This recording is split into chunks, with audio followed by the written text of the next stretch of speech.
Hi, everybody. Happy Friday afternoon. It's another live edition of the Green Rush on Pro Cannabis Media. I'm Jimmy Young from Pro Cannabis Media, and who am I joined by as my co-host today? David Rabinovitz. I'm glad to be here once again, Jimmy. And we're also so happy it is the third Friday of the month, and that means we welcome in Morgan Fox, who is the communications director of the NCIA, one of the lead lobbyist groups in Washington, D.C. Morgan, how are you, and how is Washington, D.C.? Did you guys get snow down there? I guess you could call it that. We got a couple of inches and everything shut down as usual. That's typical of Washington, D.C. I know that. Meanwhile, I think it's been snowing 36 hours in the Massachusetts, Boston area right now, and people are just going about their thing. It isn't that big a deal. It's one of those snowstorms, but we obviously want to drive safe out there. Today's program is going to be focused on the economics of cultivation, and we do have a great lineup for everybody. But since Morgan is with us, and it's been a very interesting week down in Washington, D.C., for not just the NCIA, but for a whole bunch of other lobbyist groups out there, like the Minority Cannabis Business Association, like NORML. All of you guys got together, wrote a letter to President Joe Biden asking for the expungement of all cannabis possession criminals. How did all that come about? Well, really, Justin Streekel at NORML took the lead on that and had been putting something like that together for a couple of months. And it was finally able to culminate in that letter, which was not only signed by a number of advocacy and industry groups, but also by 37 members of Congress, urging President Biden to basically pardon all nonviolent federal cannabis offenders and commute the sentences of anybody that was still incarcerated for such convictions. And this actually, an executive order pardoning a group of people is not unique. I believe it was done for during the Vietnam War too, for people who opted out as conscientious objectors, right? Absolutely. I mean, you weren't alive then. I was, and David was, but that I'm pretty sure that's not the first time it happened. I think it was really only like 3 years before I was born, but yes, President Carter did pardon all people who avoided the draft. I believe Gerald Ford did something relatively similar as well, sort of related to the Selective Service program. And I think that it's also been done in antiquity too. Perhaps I think it was directly after the Civil War.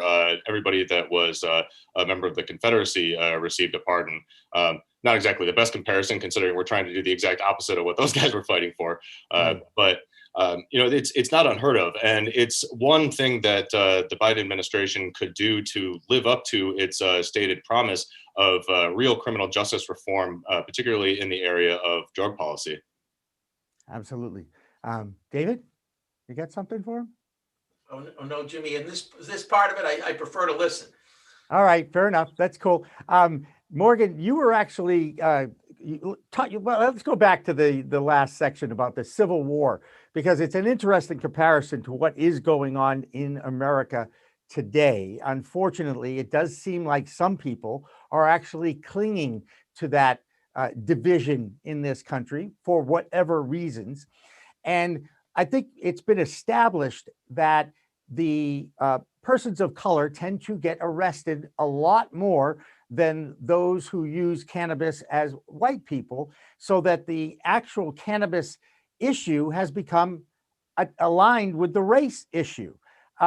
Is that how lobbyists portray this when they go and sit and talk with members of Congress? It's an issue that our team consistently brings up with every meeting that we have. Prohibition of cannabis began as a way to oppress racial minorities, and the restarting of it in the 70s with the Controlled Substances Act was just another step in that direction. And in the last couple of years, tapes have come out showing that Richard Nixon specifically employed prohibition policies in order to criminalize racial minorities and people that he disagreed with politically, namely the anti-war contingent that was growing in power at the time. So it's impossible to extricate issues of racial justice from prohibition and from cannabis policy. And this is definitely a step in the right direction that the administration could take. There are some other things that the administration could do unilaterally through executive action that would help us move further in the right direction while Congress is working on comprehensive cannabis policy reform that has robust restorative justice provisions in it. One of those things would be reinstating the Cole memo. Another would be directing the VA to allow their doctors to be able to recommend medical cannabis in states where it's legal. And I think a big one would be changing immigration policy so that cannabis would no longer be a trigger for deportation. It would no longer be a factor in citizenship approval, and it would no longer be a factor in traveling to the United States, because we've seen that cannabis arrests are consistently in the top 5 reasons that deportation proceedings are triggered.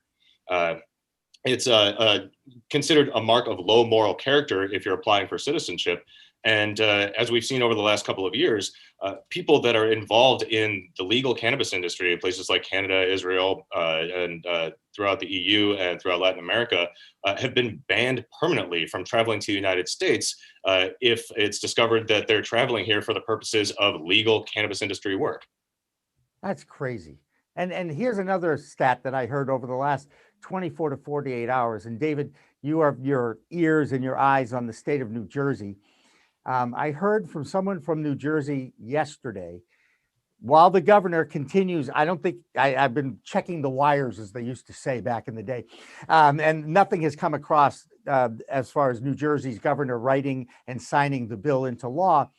But even since November, since New Jersey voters voted for legalization of cannabis, there have been 6,000 cannabis possession arrests that their own DA in the state says we're not going to prosecute them.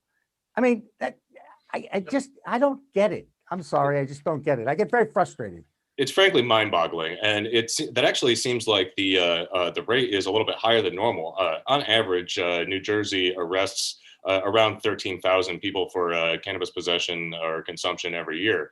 And so, I mean, if you're just looking at the math month by month, that's actually an increase in the number of arrests. So I'm not sure whether that is that law enforcement is being overzealous and trying to arrest as many people as possible while they still can, or whether people are confused about the fact that it's not quite legal yet and are being a little bit more brazen. David, you might know the answer to this question. Do law enforcement officers have like car salesmen, they have a quota to make every month? Do they have to make a certain amount? Do you know if they have to make a certain amount of arrests every month? David? Well, I know that a lot go ahead, Morgan. Go ahead. I'm sorry. A lot of them do have quotas, and some departments are based on specific types of arrests, and some of them are just a raw arrest number, regardless of the charge. But that's not really as much of an issue as the financial incentives that law enforcement has for continuing to keep cannabis illegal, primarily in the form of asset forfeiture and things like burn grants that are basically federal grant money that's available to local police departments that is based entirely on both the number and raw amount of drug seizures. Right. Yeah, the federal government has a lot of influence in those areas through community-based programs. I have a cousin who was a prosecutor and would put programs together in East Boston many years ago because they were getting federal money if they got the right program submitted. Yeah, and this sort of thing exists everywhere, and it's one of the reasons that law enforcement associations typically are the biggest opponents of legalization initiatives and legislation in every single state. And yet I think the tide is turning. And while they may be a group, and in general that may be true, I've heard some very articulate cases by law enforcement now that it has become legalized. I'm remembering, David, you remember this. Remember the cop in Maine? I think it was the Bangor, Maine Police Department was posting on Facebook or something, and it was kind of a tongue-in-cheek post. Oh yeah, that was yes. I do remember that. I knew you'd remember that. And I'm glad that I can't remember the details, but I remember it happened. Jimmy, before we move on, Morgan, what do you think the odds are that that you're going to be successful in trying to move the Biden administration to do something quickly? Well, I don't know about quickly, but things are definitely moving in the right direction. The appointees that we've seen to major federal agencies have so far been at least not negative or problematic in terms of cannabis policy. Some of them are kind of gray areas, but overall, we've seen nothing that is really raising any sort of alarm bells or anything like that. In terms of getting immediate action, clearly the administration has a lot of issues on its plate right now, and cannabis policy might not be the number one issue for the administration, but because this is so heavily related to criminal justice reform that the president has been touting throughout his campaign, I think that it's very likely that it's at least going to get some consideration in the near future. I'm sure that there are people talking about it right now based on that letter. And whether or not we see immediate action, I think remains to be seen. But I think that at the very least, it's elevating the conversation within the administration, and certainly Congress is doing its part with that, both with signing on to this letter and prioritizing comprehensive cannabis policy reform in the Senate and in a lot of the appointment hearings that have been going on. Particularly, Senator Booker has been just a rock star in bringing this issue and the racial and social justice aspects of fighting prohibition front and center in every single opportunity that he has. Yep. Have you followed totally unrelated, but it ties in a little bit? Have you followed the issue that's going on in DC about the student loan forgiveness? Not particularly. I'm sorry, go ahead. No, so Bernie Sanders and Elizabeth Warren would like to see the government forgive the first $50,000 of student debt for everybody across the board. The Biden administration, as I understand it, came back and said, well, that's too much money and we don't want to do it across the board. We're not forgiving debt for people who went to Harvard and Yale. Kind of makes sense, right? People who go to Harvard and Yale hopefully can afford to pay their debt back. But what I found was interesting, this past week, there was a story that Biden had reached out to the Justice Department to ask them about the legality of actually forgiving $50,000 a person. And how I see that ties into marijuana is Biden was adamant, we're not doing that.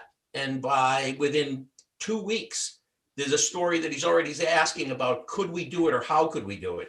And I'm looking at that as a promise that while he was not really he was the worst candidate on the Democratic side for marijuana reform, at least from what I saw.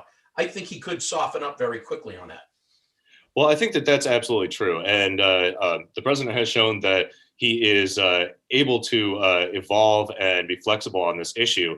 And the more people that he talks to within his own administration, as well as in Congress, I think the better he's going to get across the board when it comes to cannabis.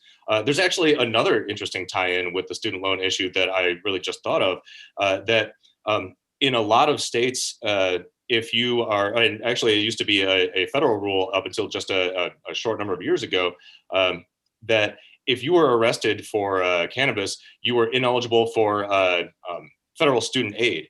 And that meant that you were forced to take out private student loans.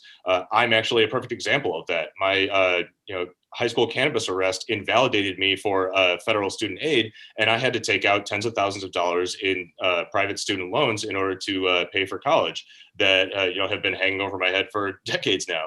And that is something that I think really ties directly into cannabis, that people who have been arrested for cannabis, even if you don't go to jail, there are so many collateral consequences. And up until a few years ago, the inability to access federal student aid was one of them. And that basically put, tens of thousands of people, if not hundreds of thousands of people over the years into massive amounts of debt, most of the time for getting caught with a joint. Thank you for sharing that personal note about your background, Morgan. I'll admit, I did not know that. Where did you grow up? I grew up in a suburb of Cleveland. Okay. Wow. And that obviously has been with you for quite a while, and it would be nice if the president would expunge that for you, right? Well, I mean, my charges wouldn't get expunged because they were based on state law, and that's where the vast majority of cannabis arrests take place. So really, there are a very, very small number of actual federal cannabis convictions, but at the very least, it would help those individuals, and it would also send a clear message to Congress and to the American people that the Biden administration is serious about criminal justice reform and, in particular, cannabis policy reform. Yeah. It's actually what when we talked to Michael Correa, your lead lobbyist last week, he talked about how it's going to be a social justice reform driven bill that moves the cannabis cause forward, which I thought, by the way, great interview with Michael. The guy knows how to talk, doesn't he? Absolutely. I mean, that's why he's the guy that talks to Congress. Yeah, I think it's great. I really have enjoyed getting to know him, and I appreciate as much time as you've been able to give us too. Yeah, you were quoted recently in an article by Leafly that David Downs wrote about the vape testing failures at some state levels that already have legal state programs for adult use cannabis. We all remember the vape crisis. It was exposed by Leafly that it was a vitamin E acetate and it was more on the illegal market than the legal market. Would you like to see better testing in legal states? And again, you're a federal guy. I know it's a state federal thing, but the question of making sure that the products that are in the legal medical dispensaries are tested and not just for what's in the cartridge, but for emissions tests so that when you exhale, it's what's coming out of your lungs that is tested. And that's what Europe uses. And I believe other countries look at that as well. Is that something you'd like to see as part of this national reform? Well, the emissions testing is actually testing what goes into your lungs as opposed to what comes out of it. But minor detail. That's a pretty big detail, and I apologize for that. I thought that they were testing the emissions, what was being exhaled. Interesting. It's what the cartridge emits, not what your lungs emit. Gotcha. Okay. Yeah. But so I mean, it's just a technicality, but the idea is there, and that's what we have been promoting since we released a vape safety paper right around the time that the EVALI outbreak was occurring. That's what industry experts and a lot of the people on NCI's committees are really promoting right now, and what some companies are actually doing on their own, even though the fact their individual states don't require it. Colorado is actually going to be the first state to require it. And I mean, I just want to preface this by saying that the states have been doing an excellent job at keeping unsafe products out of the consumer market. But there's no reason why they should not be using emissions testing when the industry and scientific experts are all saying the same thing, that emissions testing is the best way to not only determine if there are any unhealthy or potentially dangerous compounds in the cannabinoid mixture or concentrates themselves, but also within the actual devices that they're being that are being filled with these concentrates. And some of these products do emit heavy metals and can create byproducts that are very dangerous to people. So emissions testing is just the simplest and most effective way to determine whether or not a product is safe for consumers. And that also helps people in the business, because if they know that the people that are manufacturing their empty vape cartridges are using shoddy techniques or using dangerous heavy metals, they can switch suppliers. There's absolutely no reason for states not to start instituting this, and they simply haven't, despite the fact that they've been had a really good track record. There's also a problem that a lot of labs aren't prepared to be able to do that sort of testing. But despite the fact that NCI mostly works at the federal level, we want states to be doing this, because right now there's no federal regulation. And until we pass a comprehensive cannabis policy reform bill for descheduling that includes a robust regulatory structure, and then the organizations and agencies that are in charge of that regulatory structure actually lay out what the regulations will be, it's incumbent upon the states to make sure that consumers and businesses are protected. Absolutely. And I'm going to give Leafly another plug here. They had their annual jobs report in the cannabis industry, and I'm pretty sure that I think the number was 321,000 employed inside the cannabis industry, which is now more than electrical engineers, EMTs, and for some reason they threw dentists in there. But how rewarding is that for you as someone who's actually seen this industry grow from a few thousand employees to hundreds of thousands? I mean, it's honestly mind-blowing, and I think it should send a strong signal to members of Congress as well as to state governments that this is an industry that could contribute a lot to the economic recovery post-pandemic, as well as creating a robust employment and economic sector in perpetuity.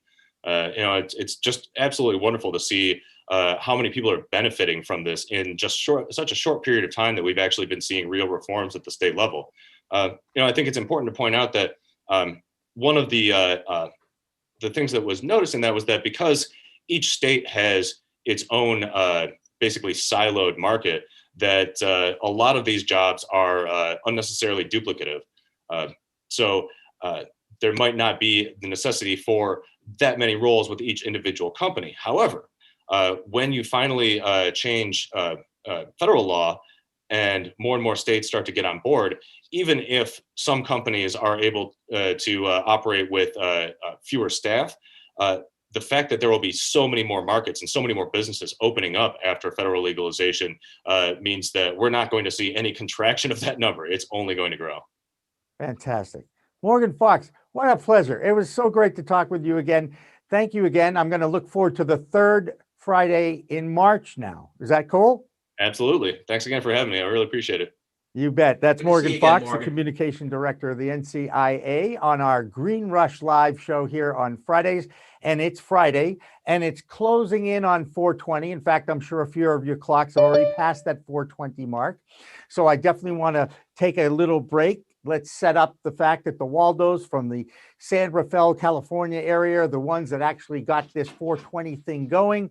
And law enforcement used to use that call to explain public consumption of cannabis going on. And my version of 420, which does coincide with 1971 when the Waldos started this whole thing, was a song by Jonathan Edwards called Shanty. And for every Friday at 420, we salute the whole community of the cannabis industry, the whole cannabis culture, if you will. Sit back, enjoy Jonathan Edwards singing Shanty, and we'll be back with more of our economics of cultivation on the Green Rush after this.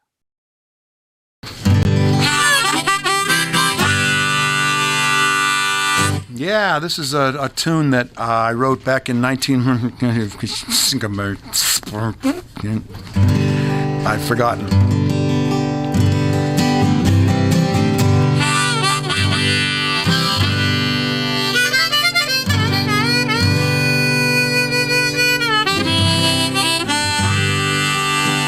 We had a saying in our old band, one of my first bands in 1966 or so. What are you going to do tonight? Oh, just, like every other night, just going to lay around the shanty and put a good buzz on.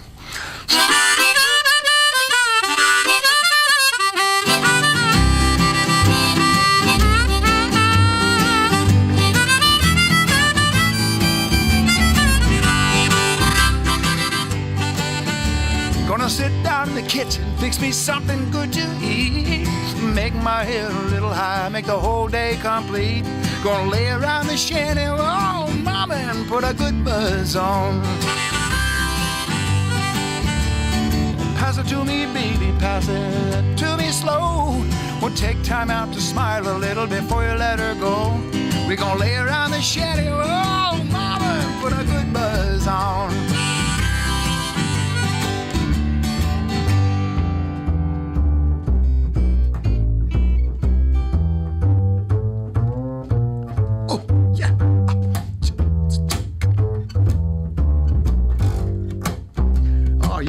You're on something. Go ahead.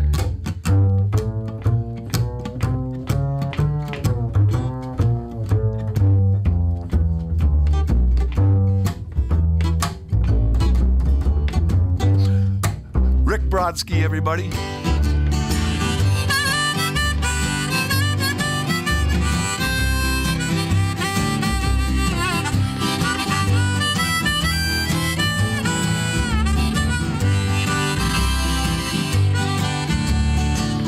Nothing to do and there's always room for more.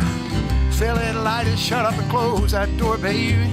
We're gonna lay around the shanty, mama, and put a good buzz on. Take it, okay.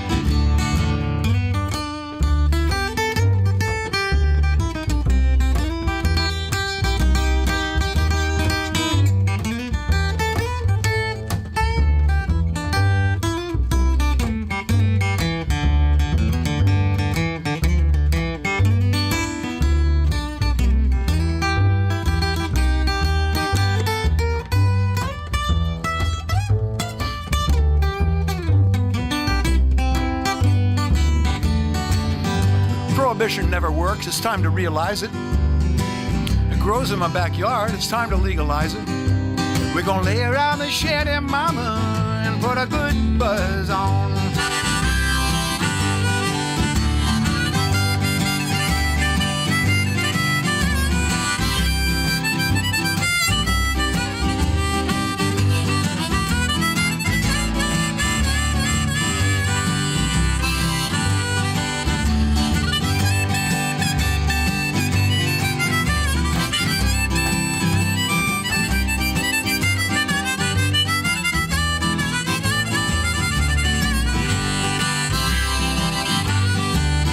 I'm gonna sit down in my rented car. I'm gonna jam it into drive. Gonna head on out and play at WSCA with Sean. I'm glad I'm alive. We're gonna lay around the shanty, mama, and put a good buzz on every night and day. We're gonna lay around the shanty, mama, and put a good buzz on.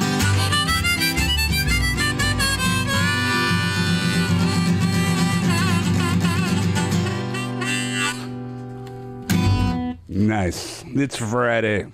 Thank God. Thank God Jonathan Edwards is joining us live in the WSCA studios.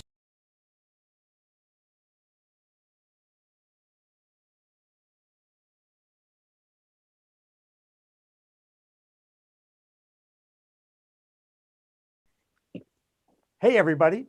Welcome back to The Green Rush on Friday afternoon, our live stream talk show about the world of cannabis. In this case, The Green Rush is focused on the business of cannabis. I'm Jimmy Young from Pro Cannabis Media. I'm joined every Friday by my friend David Rabinovitz. David, say hello. Hello. Good job, David. I feel like I could have a ventriloquist kind of a thing. You go, okay, David, say hello, David. Anyway, we're very happy to be talking about the economics of cultivation with two guys. One is Ryan Cohen. He is the founder of Top Shelf Connoisseurs, and he is from Massachusetts. And the other is Josh Harden. He's with Southern Grown LLC out of Little Rock, Arkansas. And we'll start with the Little Rock, Arkansas gentlemen, just because, you know, at weddings, you go home with the centerpiece if you come from the furthest to get it. So we're going to give you the opportunity, Josh. First of all, how do you grow cannabis in Little Rock, Arkansas, especially with a foot of snow outside your door? Well, let's start. Thanks for having me. And I'll say, right now, all my cannabis is in Cali, Colombia. That's where I do, the majority of my work. So, I have a good strategy for this time of year, right? I'm home right now, but I spend most of my winter working in Cali, Colombia for the government of the Valle de Cauca. So working directly with the government to kind of keep farmers moving towards the market, and everybody wants to know how to get to the market. It's part of the discussion with economics today, or a big part of that. How do we get to the market discussion? And that's kind of what's taken me to South America, was where is this going to be produced at in January and February in the U.S.? Well, Colombia, we've just planted a crop about 3 weeks ago and harvesting other crops, and so it never really stops down on the equator. So. And that, of course, is a great question to ask someone from the Northeast, because they don't have the type of weather that Colombia has. So, Ryan, how challenging is it to grow cannabis indoor, or can you actually control it better when you're in a controlled environment? Thanks for having me on today, Jimmy. Yes, I would say that, having an indoor availability up here in Massachusetts, as opposed to probably year round around the equator, it's a lot easier to control the variables. The cost to produce is a lot higher in accordance with that, with the HVAC and the cooling and the dehumidification that it takes to grow indoors. So fortunately, we're able to get 5+ harvests a year indoor, and unfortunately, even in the best climates here in the States, you're really pushing 3 if you're lucky. And I think that's one good advantage, indoor versus outdoor. Obviously, the cost to produce is higher, but I think you can control the variables a lot easier and put out great product year round. David, the economics of cultivation was your idea. So I'm Sure. going to allow you to jump in Sure. here and take over and talk to your two guests. Go ahead. That's great. Thank you, Jimmy. So Ryan, walk us through where's your company in what stage is your company in? Are you licensed yet, operational? And So, tell us a little bit about what the journey's been. Sure. So we started Top Shelf Cannastores in December 2018, which seems like a lifetime ago. And Two lifetimes know, ago. yes. So here in Massachusetts, it's a very arduous process to get to license. There's high cost of real estate. There's a lack of real estate in the M zone. And then there's a lot of bureaucracy that you have to deal with on the municipal level. The reason this has taken me so long, we're at the provisional stage, is just because it takes a lot of money and a lot of time to get there. And I think with our budget, we did a really good job. We had to pivot and move from Hudson, Massachusetts to Uxbridge, Massachusetts, where we're at now. We got a much bigger building and a better situation. So I think just taking your lumps and keeping on has really been important for us. So, if you don't mind sharing, Ryan, what did it cost to get to a provisional license? So we got our provisional in July of 2019, which also seems like a lifetime ago. But it took us about $200,000 to $300,000, and that was a lot of bootstrapping and a lot of sweat equity. I've heard upwards of $1 million or more to get to that same provisional. So, we took a lot of pride in the fact that we did a lot of it ourselves, and we learned a lot of lessons along the way. So Did you learn from Caroline from somebody Uxbridge? else here who She was knows her actually stuff. starting, what tips would you give them, like on the lessons you've learned? I would say building a great team, establishing strong SOPs for when you are operational is really going to drive your hires.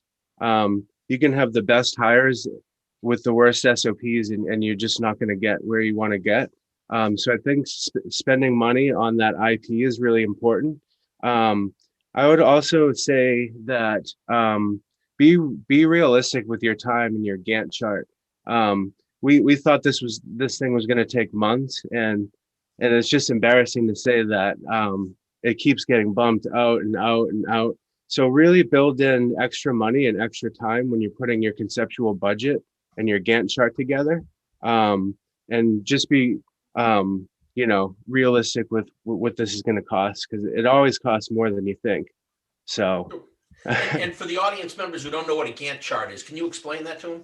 So a Gantt chart is kind of like an organic chart that shows your accomplishments and shows visually kind of how long each task has taken. Initially, we thought everything would take a year, and so that piece of information was not helpful. And I've learned for the next time just to really build in extra time, especially things that are beyond your control, like municipal approval. We got held up in land court for 4 months. That obviously wasn't on our Gantt chart. So I could write a book on the trials and tribulations it's taken to get us this far. I also wanted to add, Dave, that since we started Top Shelf Cannastores, I've also started a manufacturing company called TSC Labs and a home delivery direct-to-consumer company called TSC Delivery. So I've been busy starting all three entities and happy to get started. What was the biggest cash drain for you? Honestly, holding costs. We had a pretty favorable lease in Hudson that wasn't so draining. And once we got up to a bigger building, I mean, it's our burn rate right now is just astronomical. So it's really starting to catch up to us. The 200 or 300 or so we took us to get to July 2019 has doubled or almost tripled since then with holding costs. And with real estate being the biggest, the hold fees for the real estate being the biggest cost.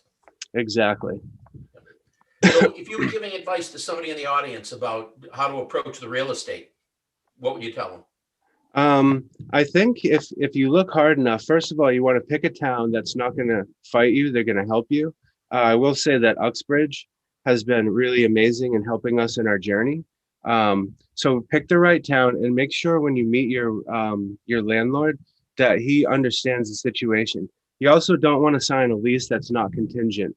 Many people think they're a shoo-in to get a license, and it just doesn't happen for a reason, and you're on the hook and you might be in court paying rent for the next 10 years. So I think realize what a place is worth. Don't get squeezed too much. The cannabis tax up here in Massachusetts is alive and well, and I think people are paying through the teeth and it ultimately it's not a good decision in the end, because their cost to produce is really affected by that deal you sign when you're in that honeymoon phase. Right. The So, question Josh, I got to ask, David, I'm going to jump in Josh, here. Tell us a little bit about No, Southern not. Grown and what you do. I'm sorry, Jimmy. Go ahead. No, I was going to say, Ryan, with all the regulations and all the taxes and everything, can you still make money in the cannabis business growing commercial grade weed? Thankfully, you can, Jimmy. The benchmark pricing right now for wholesale is pretty outstanding. Josh, I'm not sure if you're privy, but right now a prepackaged pound of AAA, out of this world cannabis is going for right in the mid $4s right now. So about 42 to 4,600 for the best you can get. And the numbers look pretty good after that, Jimmy. The question is, how long will this phase be going? Because, if you look at other mature markets, the price comes down pretty precipitously once more operators come online. And I think you'll see in this year into next that those benchmark prices will go down from the mid $4s at least to the mid $3s. So that's when the cost to produce becomes more important, because anyone can make money at 4,200 a pound. The question is, can you make money at 22, which is where you have in the Pacific Northwest? So I think automation, you might have to pay a little bit more in the CapEx in the beginning, but I think if you keep your cost to produce in mind in the beginning, I think you really can make money. There you go. Have you seen Jim Belushi's show, Growing Belushi? Yes. Did Yeah, you those enjoy it? guys are wild. I can't, you talk about racking systems to go high, vertical. Those Yep. guys, I think, are 5 or 6 high. And I just can't imagine the OSHA issues those guys have to deal with to put those guys on scissor lifts like that. It's outstanding. Cool. And then, by the way, I don't know if you saw it or not, Josh, but they did visit Medellin, Colombia, in that show, No, I haven't seen Growing that, no. Belushi. And I last time I checked, that was in Colombia, right? Yeah, absolutely. Yeah, no, I haven't seen that episode though. I've checked that out. Yeah. You'll enjoy it. It's only 3 episodes, and he's a riot. They did a nice job of embellishing to make it a little entertaining. Let's just say, great character development, and I think he was trying to sell his pounds for 800 in Oregon, right? Isn't that what he got for his pound or something? I think that's what it was. I think I would say 800 to 1,000 in the most mature markets. Wow. And that's really a cost to produce right there. I mean, if you're doing it indoor, good luck. You might need some help with solar because if it's 800 wholesale, I mean, there's really not much left over. Josh, can you walk us through what it's like to grow cannabis in Colombia, please? Because back in the day, let's just say I was a big supporter. Right. Well, and let me tell you it's something I'll really echo something Ryan said, because I've dealt with the same issue in Colombia. I've been down there almost 4 years, and it's just all regulatory, work. Everything nobody put into their budgets. Really, if you looked at pro formas from 2017, they were all going to be in private jets, flying around the world by now, and multi-billionaires, but the reality is we haven't really exported the first, 100 kilos of oil out of the country yet. And so we're just so buried in bureaucracy and just very slow, paperwork that just never ends, just hundreds and hundreds and hundreds of pages of from different departments, the Ministry of Health, the Ministry of Justice, the Ministry of Agriculture. Every ministry has kind of their own piece. And so it's just been years and a lot of money, and all the companies that I've worked with, some of them I've just had to leave the country because it's just easier to go to Ecuador, or easier to go to Brazil, or there's other countries. Mexico's coming online. You know, we've got a lot of countries in Latin America that are primed to produce a lot of product. It's just logistics, right? It's not, I don't think that it's a threat to the Massachusetts, you know, high-end cannabis market. What I think I see is more focused on end products and topicals and creams and different types of products like that that can be mass produced, along with just, you know, big scale here within the next 6 to 8 months, dry flower. And so that's a big move to where we can export raw product to extractors and to different people around the country. So that's really what Southern Grown does. We're trying to really facilitate the farmers getting into those markets, and how do you sell into an international, you know, chain of buyers. And if Walgreens wants to buy CBD full spectrum product from Colombia, how do they do that, you know, and how do they communicate? So we're kind of building the pipeline with the governments and private agencies and lots of different strategic partners to kind of oil all the pieces of this giant export import, you know, CBD THC market. And part of that's just cost, you know, getting these costs down has been a huge part of our work. And really everybody comes into Latin America thinking everything is cheap. And sure, fertilizer is cheap, but, you know, there's a lot of other things that aren't cheap. The attorneys aren't cheap. The accountants aren't cheap. And there's a lot of other things that maybe you didn't put into your, you know, your prospectus or your really nice pro forma. You didn't expect, you know, legal battles that would turn into a year of fighting, you know, with local municipalities or, you know, different land laws. And that's the same in the US as it is in Colombia. There are things universal you don't know till you start to unwind the yarn, and you've always got to have cushion in your budget. I've found that when I'm skating on the edge of my budget, I'm always one step from disaster when there's not, you know, an extra $10,000 or $20,000 there to cushion what's happening. If you don't have cash on hand while you're building and moving an operation into full capacity, you're in trouble, because anything can happen. And, you know, the local guy comes down, the local zoning commissioner or any of these people can make your life and your budget an absolute nightmare. And they have mine. I mean, they've extended my project dates years sometimes, you know, just by showing up and declaring, you know, something not right. Or losing a license over, you know, I've lost licenses to different non-compliances, and it's just taught me big lessons, because we've lost years, and I mean literally hundreds of thousands of dollars of money, because we didn't have compliance and we didn't have all of that prepared and in our budget from day one. We weren't ready for it. David? Okay. So Josh, is most of your business down in Colombia, or do you also operate up here in the States? Sure, we work here. We just signed a deal with Green Grow out of California. You know, we're going to work with them to lay out some certified organic production. I think organic is a big part of what we're moving towards. You know, with THC, it's a little harder to get some of these certifications, but with CBD, we see just an overwhelming demand for GAP certification, which is Good Ag Practices, and organic certification, to really put kind of a brand, you know, standard, so that, you know, you can send it to Australia or Europe or Canada or Mexico or wherever you need to go. So that leads me into another question. I talk to a lot of growers, and my belief is, at least up here in Massachusetts, something Ryan kind of touched upon, prices are going to come down. And when the feds either decriminalize or legalize, we're going to have interstate transport, which means we're going to have to compete with marijuana that's grown in really low cost areas like the West Coast, or potentially internationally. And then one of the common retorts I'll hear is, yeah, but you can't grow really good weed outside. The only way you're going to get really good product is growing it indoors. What do you think about that?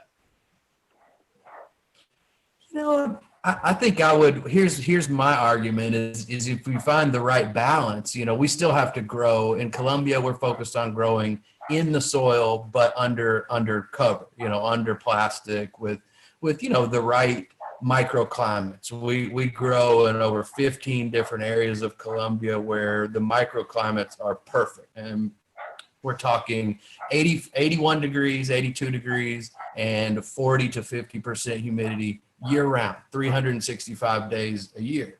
And so all we need is a little bit of light. We add just a little bit of you know, LED lighting, nothing big. We don't use sodium lights or anything like that, but just with supplemental lighting, we harvest 4 times a year. And, you know, we're anywhere between 4 cents to 12 cents a gram is what our operating costs are.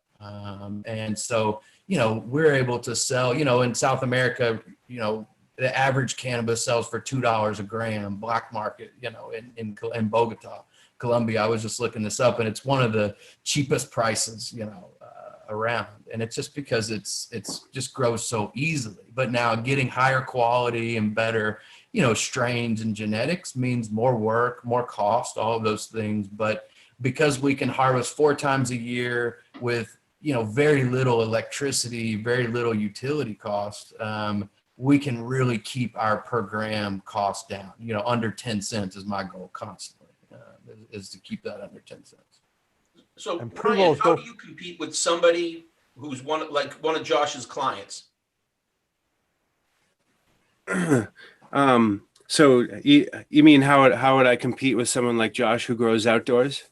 Yeah, somebody who's growing outdoors with that kind of a cost structure. Where's your competitive advantage in that equation? You know, really, here in New England, there really isn't too many outdoor growers as of yet. There's a few different reasons for that. One being humidity, one being cold. So we really haven't seen that enter the legal market here in Massachusetts. If I was out in Oregon or Washington State and I was trying to compete with someone like Josh, I think what the differentiator would be, you know, more kind of boutique. You know, you would really have to strive for a target market of quality.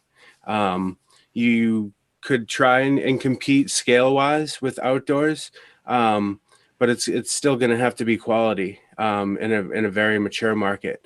So in an immature market like Massachusetts, you know, I think there's enough leeway right now. People are buying anything that can pass testing.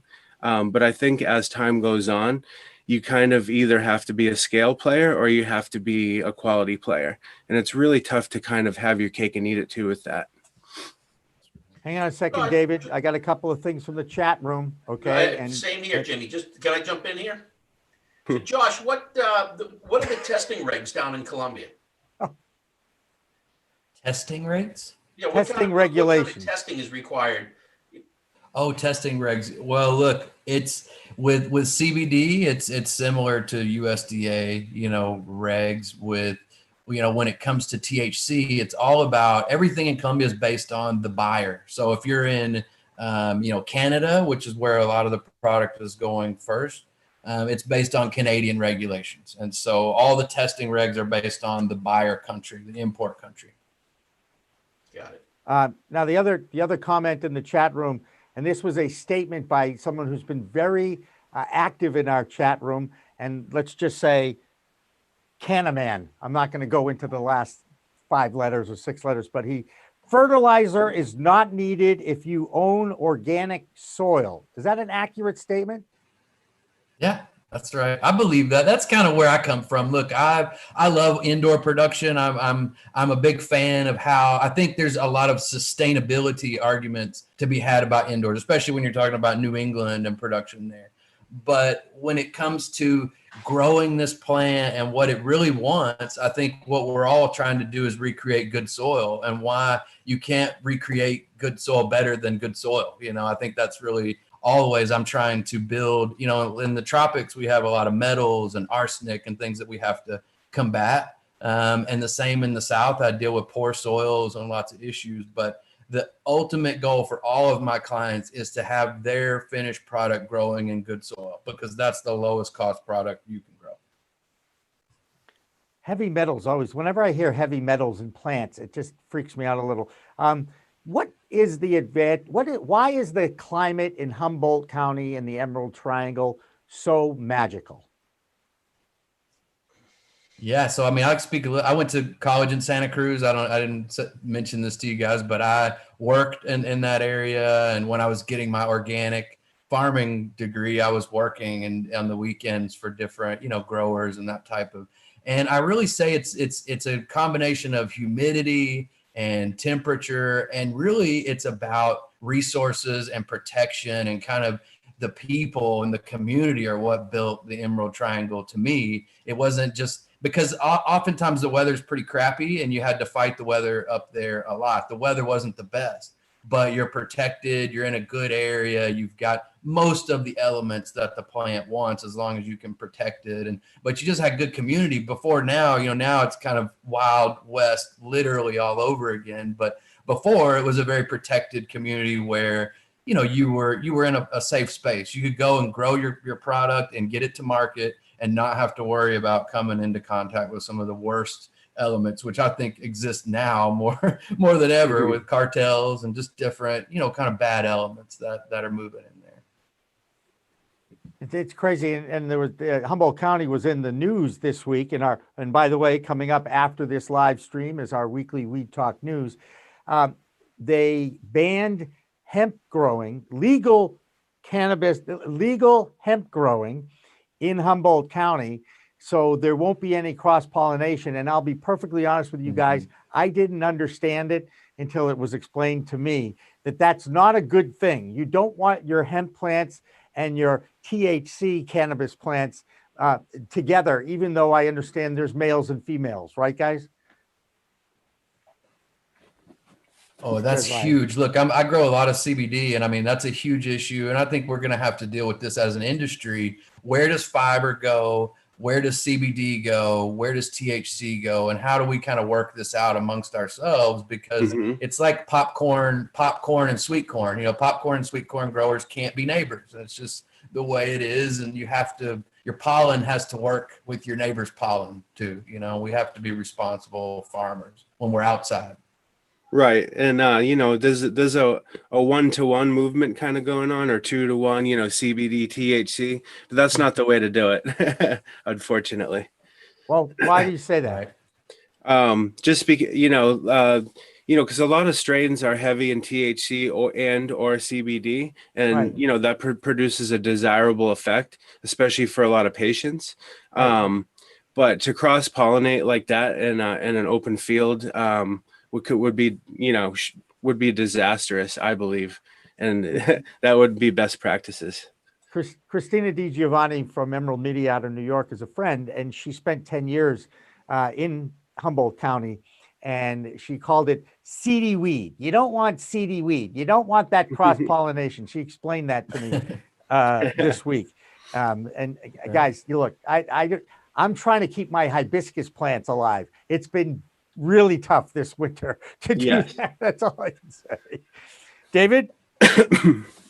Either Ryan or Josh, and I know Jimmy hates when I throw it out like that. He prefers I pick somebody, but whichever one of you is more comfortable with this, can you explain what are living soils and what are the benefits of using living soils?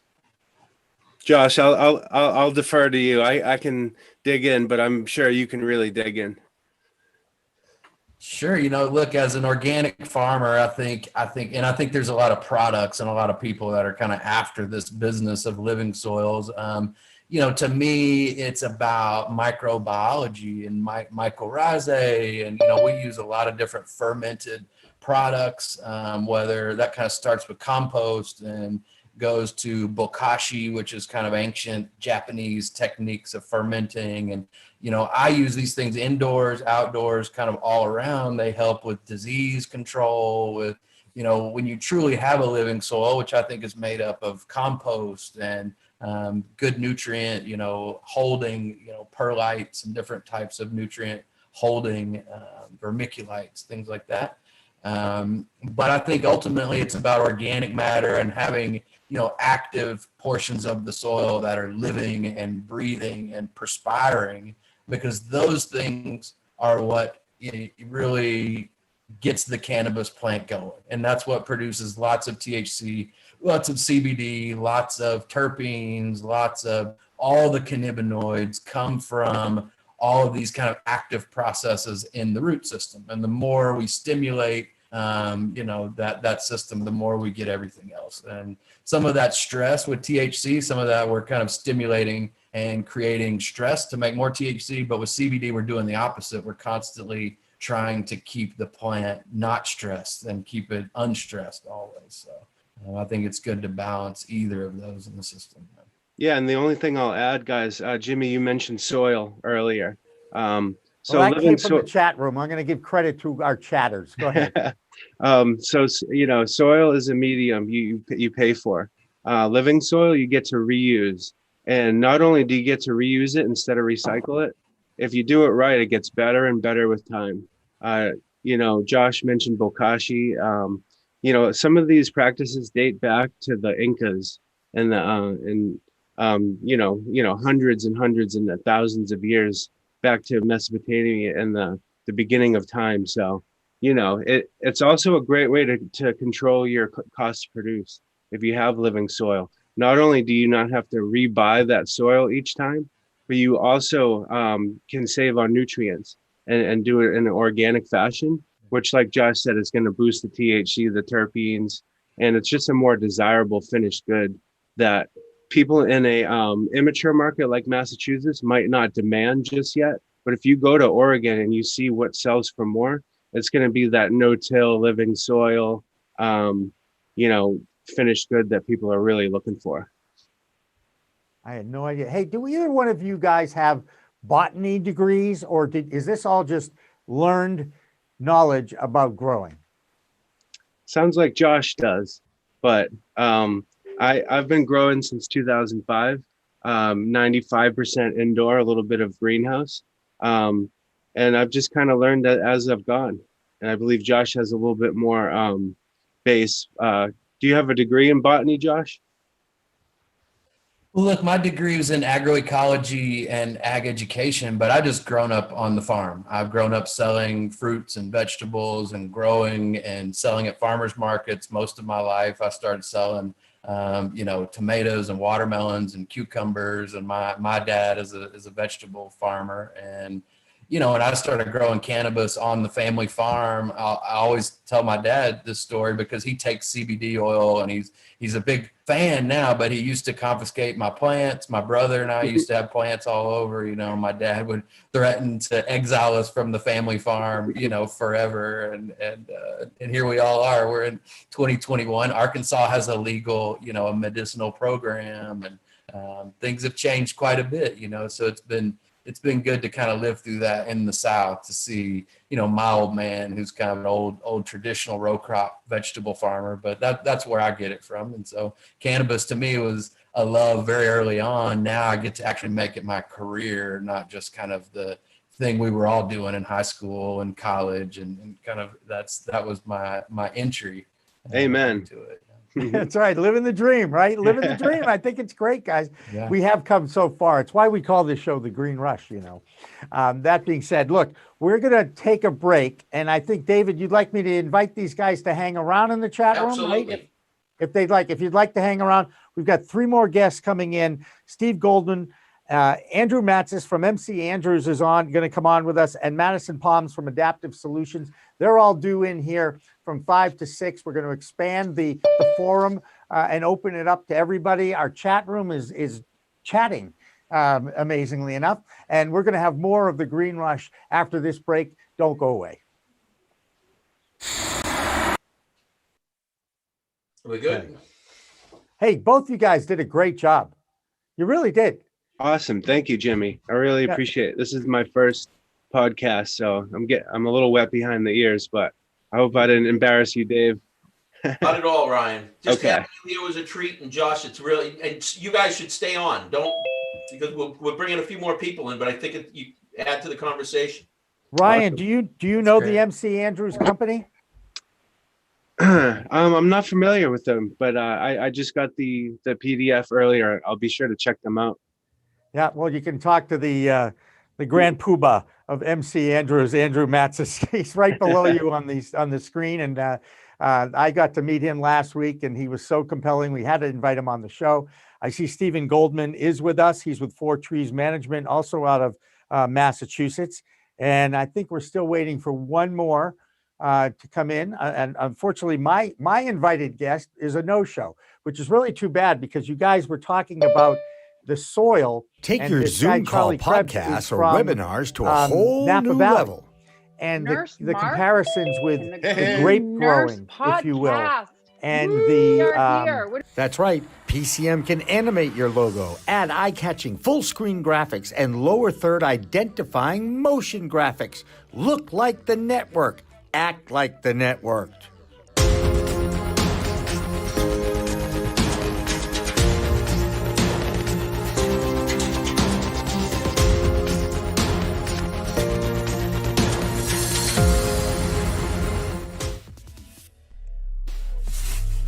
We are Pro Cannabis Media.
And we are back. We are back for the final hour of the Green Rush on a Friday afternoon. Hi, everybody. I'm Jimmy Young with Pro Cannabis Media.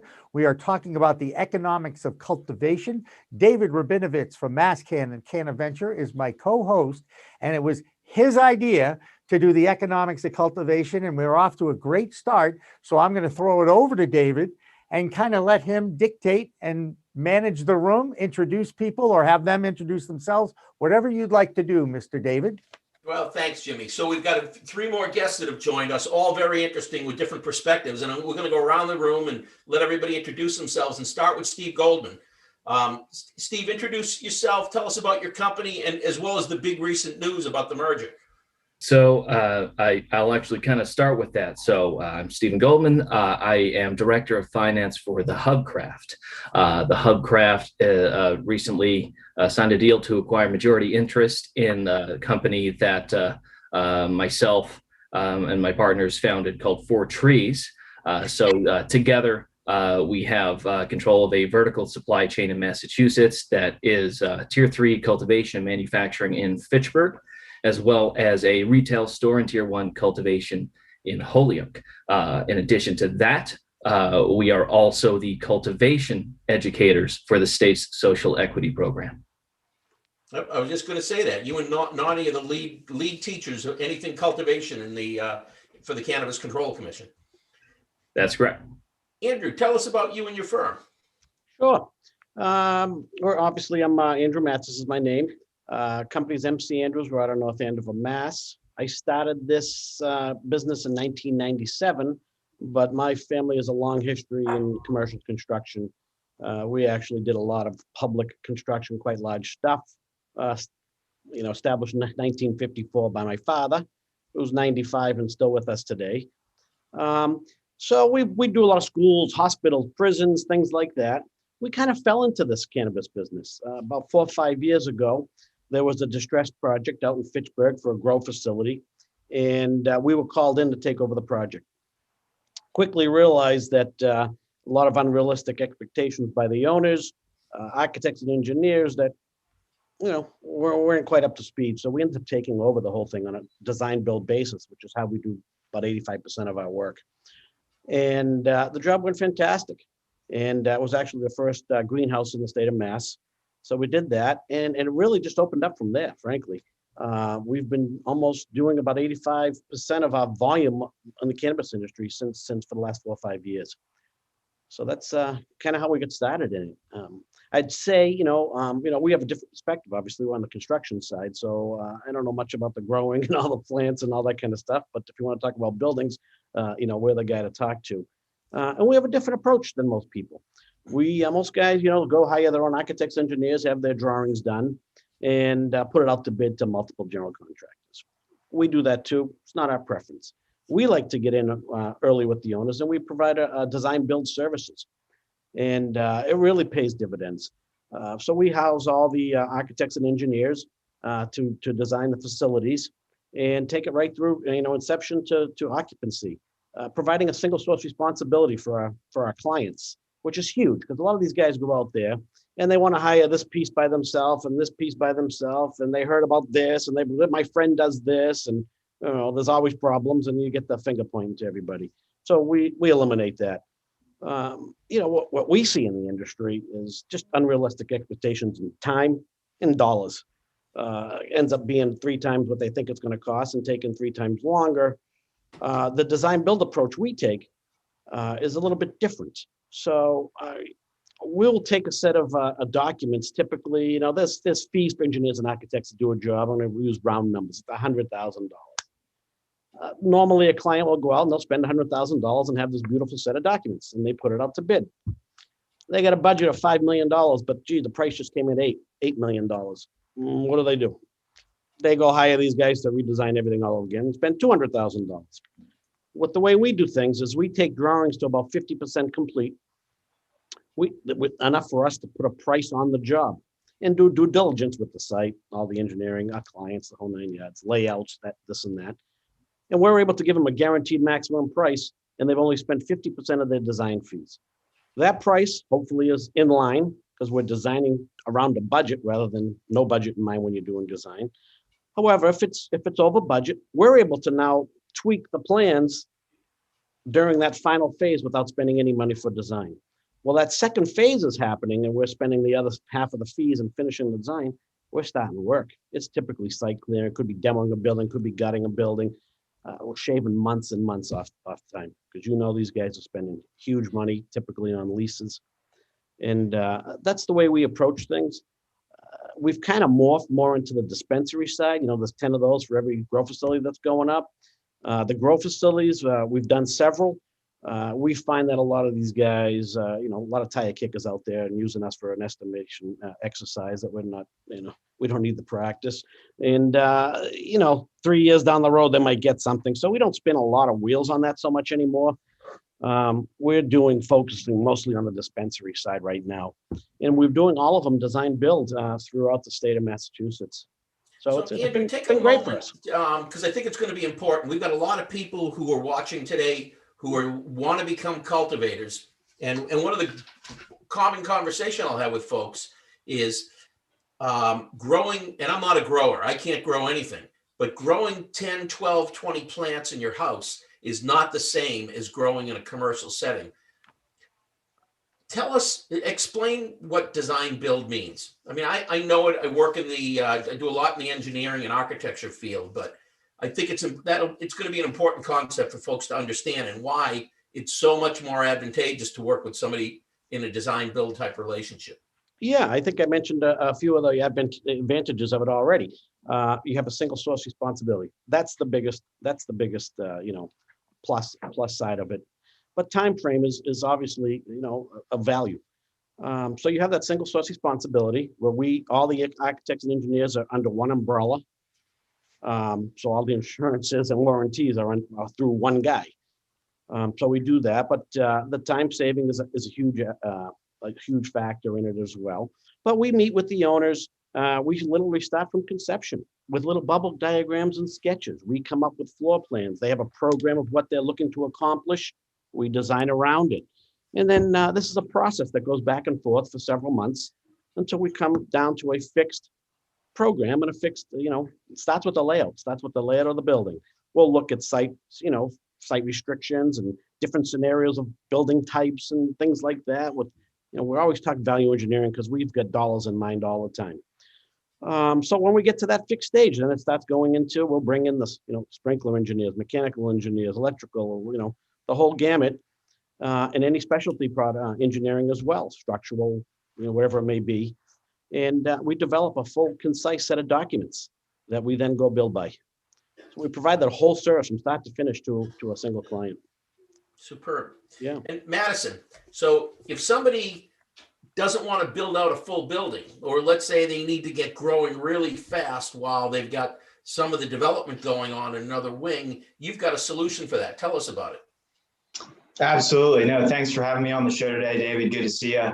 My name is Madison Palms. I'm the CEO and founder of Agdaptive, a Boston-based agricultural technology company specializing in the design and development of controlled environment cultivation systems, which are purpose-built for the different growth stages of cannabis, hemp, and other crop types. So we offer a variety of configurations of our platform, which are tailored to the specific needs and goals of cultivators of any size and scale. So to your point, David, these systems are perfect for any size cultivator looking to get up and off the ground, whether it be for, specific stages of growth for, propagation, clone, tissue culture, or, vegetative or flowering, additional space, as well as full production capacities and capabilities. So we offer a full gamut of systems and technologies to enable cultivators, at any starting point, or, those looking to expand on their current footprint, the ability to do so in a cost-effective and very efficient manner, which also, further perpetuates their ability to scale systematically thereafter. Jimmy, before I keep going, you want to jump in? Or? Well, the only thing I'd love to add is I'd love to hear Josh Harden and Andrew Matzis have a conversation, just so that we could have the Southern drawl and the Boston accent talking to each other. I think that would be an interesting dynamic. And it also kind of goes to show you that there are different parts of this country now that are working towards and getting into the cannabis industry in whatever capacity they're comfortable with. I want to make sure that the people in the forum understand, if you have a specific question that you'd like to ask someone in this forum, please jump right in. This is kind of a free-for-all where we like to have our guests have an opportunity to talk to different, tell us a little bit more about this or that, or what you guys are into. So I just want to make sure I'm giving you all the green flag and the green light to go ahead and chit chat amongst yourselves. But what is the biggest challenge for a grower besides the cost of electricity, which I'm guessing, and especially for indoor facilities, and why haven't there been more solar powered grow facilities in the state of Massachusetts? I know that Solar Therapeutics down in Somerset is, I believe, the only one still. Do you see an opportunity to tap into solar energy at some point? And Brian, I'm going to start with you because you're the closest in my quadrant, or maybe not over there, but you are here. Sure. So I also think it's surprising that more people haven't looked to solar. I think that these projects are such electrical hogs that it looks daunting. You can cover the whole roof and it's still just going to take one little piece of it.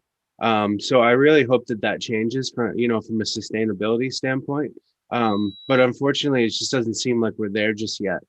I would say real estate costs, electricity, overhead, and you can mitigate some of that overhead with automation and with having strict SOPs that really work.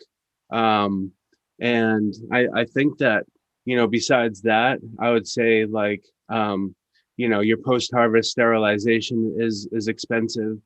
Procurement of genetics that people want, it can be expensive. And I think just overall, from a cost perspective. There is ways that you can shave off from human resources, or but it's a laborious and CapEx and OpEx really bloated on both. So Anybody else want to weigh in on solar? Andrew, have you ever done any solar construction? I have not. I think factor of space is a big issue with it, and consistency of it. So no, I haven't done any of it. Okay. Madison, you got any solar issues there? I can definitely like to jump in. Ryan, no, all good points, all points that I second. I absolutely think it's a space factor, and also efficiency factor. The technology for solar across the board just really isn't there yet in terms of the number of panels and the size of the array necessary to capture anything remotely significant that could be applied to cannabis cultivation, or anything for that matter, to where it makes sense to deploy something across the entire surface of a roof.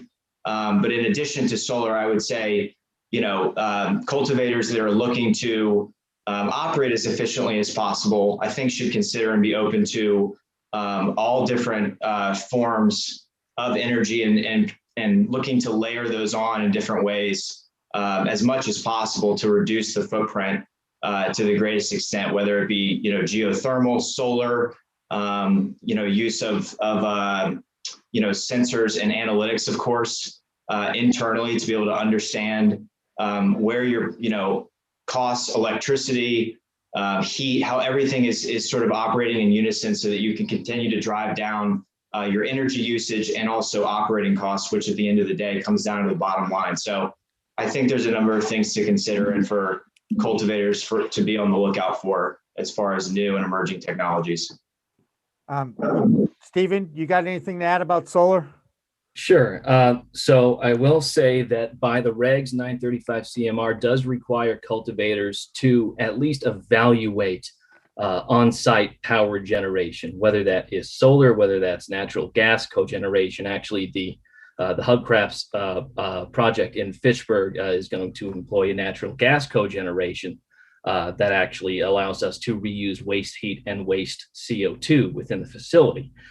So it's important for cultivators to be as efficient as possible. But the reality is, with solar, just the density of the power that you can get from a solar array is not really enough. Especially if you're an indoor cultivator, you don't necessarily have the availability of land. You're not going to get the kind of power you need. Plus, another thing cultivators need to consider is their demand. One of the demand strategies that cultivators often employ in indoor facilities, flowering is a 12-hour lights on, lights off period. So a lot of cultivators like to set a point, say in the middle of a shift or in the middle of the day, where some of your flower rooms turn on and some of them turn off at the same time. And that way your peak demand, the amount of strain you're putting on the power grid at any given time, is reduced by a significant margin, close to half. And one of the reasons that the Cannabis Control Commission makes you evaluate this on-site power generation is not necessarily because of the amount of power used, but how much power instantaneously is being drawn from the grid. And solar can offset that a little, but really the fact that power density is an issue, and the fact that in the Northeast, especially, your insularity, the amount of sun that you can get per square foot of land, not only is a lot less than in a lot of places as you start to go south, but as you get towards the winter months, it can be about a fifth of what you see during the summer, if not less. It is not completely reliable. And not only that, battery technology, while on its way up, is not what it needs to be in order to sustain operations that need to be interpreting that need for reducing demand by having a strategy that's 12 on, 12 off. So you might see an uptick in the use of solar when battery technology starts to take off. I know Tesla is doing a lot of experiments on that in Australia. I can't imagine we're going to see effective usage of batteries in the power grid for another decade or so.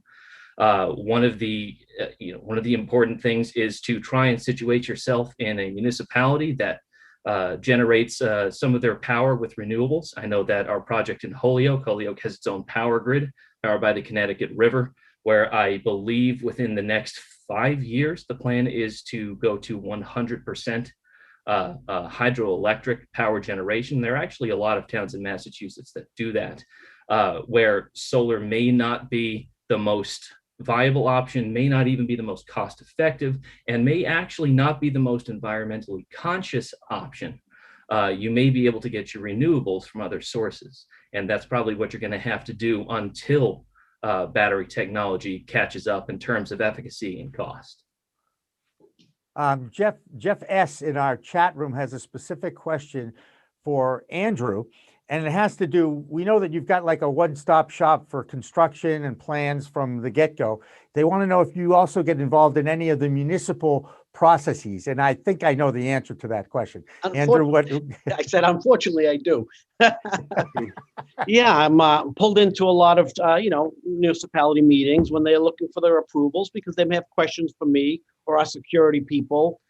So yeah, I get pulled into that quite a bit, write narratives, do special presentations and things like that. Gotcha. Okay. So there's your you answer. drive, obviously, building permits and that sort of thing, you drive forward, but I would, you're not the lead on, for example, the host community agreement process. Absolutely not. Nope. Right. So you're helping with the HCA, but once you get past that, you get into, okay, we're going to do the construction, then you take the lead on getting the permits and what's needed. Absolutely. But even before that, when they're looking for their host agreements, they'll have community outreach meetings or so on, and their special permit meetings. So I'll usually attend those as well. I see that Josh is back with us. Josh, I want to make sure you unmute yourself because I want to ask you a specific question. When you're in Columbia, obviously it's more conducive for outdoor growing. Do they even play with solar power at all? Do they need to? Well, look, it's still the tropics. I think that's one of the big misconceptions. And Farmacielo, the largest company down there, lost about $1 million on their first harvest because they tried to grow it outside, and so there's still a ton of controls required to grow. We have, above and beyond restrictions, biocontrols, and thrips fabric. Every single square inch of the greenhouse is sealed, and even though we're calling it outside, we are still in heavily controlled environments because of the insects and the diseases, and just the humans can move that stuff around so quickly and they can destroy a crop. Down there, that's the biggest, the problem is controlling the entrance and, just the movement of diseases and things. But, as far as renewable energy, we are doing mostly what I found in Columbia is we're water rich. And so our biggest renewable projects have been in electricity generation from all the little rivers and streams. It's so cheap to hook a turbine up to a river that runs year round. And we're doing solar just for the generation of water pumps, and so we're doing really low demand projects that are remote because you're up a mountain somewhere, you don't have the option to use power, so it's more of just direct current pumps that run all day and then they shut off at night. There's no battery. We're trying to really keep that stuff minimal, but I think when it comes to the tropics, we have to kind of rethink and use most of the time solar is not beneficial. We've done studies in most of the areas. We brought in specialists and they say there's no way you can make your money back even in 20 years, off putting solar panels. And so we've had to put our money in other projects, whether that's geothermal or just using hydro power too. All right, now I want to ask a question about water. Not that I do not pretend to be a grower in any way. And that being said, I have talked to a few growers in the state of Maine, and they claim, and again, you talk about a short season outdoors anyway, but the water that they have access to through well water in the state of Maine, they believe gives them some kind of competitive edge as far as the product and crop that they're able to produce. How important is the quality of the water in the grow? I already learned about fertilized soil and reusing that, but what about water? What role does, obviously you need water to grow plants. That much I know. Ryan, go ahead.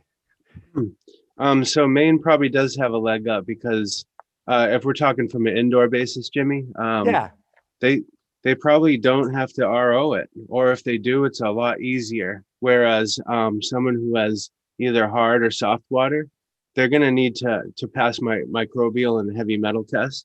They're going to need to put it through an RO system, which is inherently expensive. And there's a lot of waste involved, up to, I think, 4 to 5 to 1 waste to get it right where you want to get it to feed the plants. So I think people up in Maine probably do have a leg up. And when it comes to outdoors and greenhouse, that is really key because, you know, they have it coming out of the tap, basically what we pay for Poland Springs here in Massachusetts. So I think they really do have something there. Have you ever seen the spring? Have you ever been to Poland Springs? No. Has anybody in the room been to Poland Spring, Maine? I just want to know. Andrew, I would think you would have gone there. Only No? if it's not on the fishing ground, so I wouldn't be there. And I'm only on the saltwater side. No, I'm sorry. All right. but I've come across these issues before in some of the facilities we did, and we had to put RO systems in. There you go. Stephen, water. What's the role of water? Okay, so this may very well be one of those scenarios where every grower has their own tips and tricks and secret technique, when the reality may be a little bit simpler than that. There are a lot of facilities that by choice, a grower may want reverse osmosis water. So in order to take care of that, you're going to have to probably pre-treat that water to extend the life of your filters.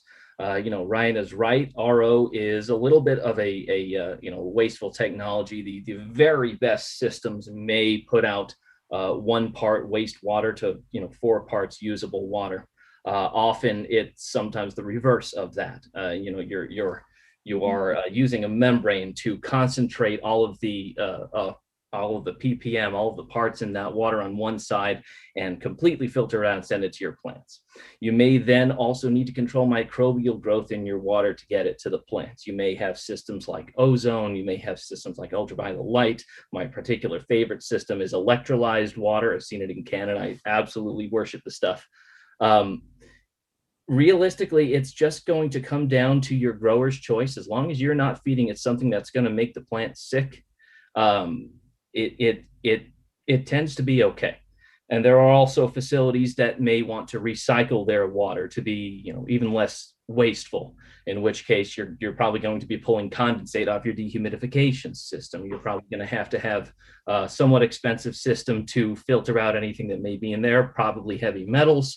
You're going to need to sanitize that water again and get it back out to your plants. And then you may just take water from the source and feed it right to your plants, and it could be okay. It's really going to come down to the expertise of your growers, how clean your facility is. As long as you're working clean and you understand not to put dirty water or water directly from your dehumidifiers right into your plants.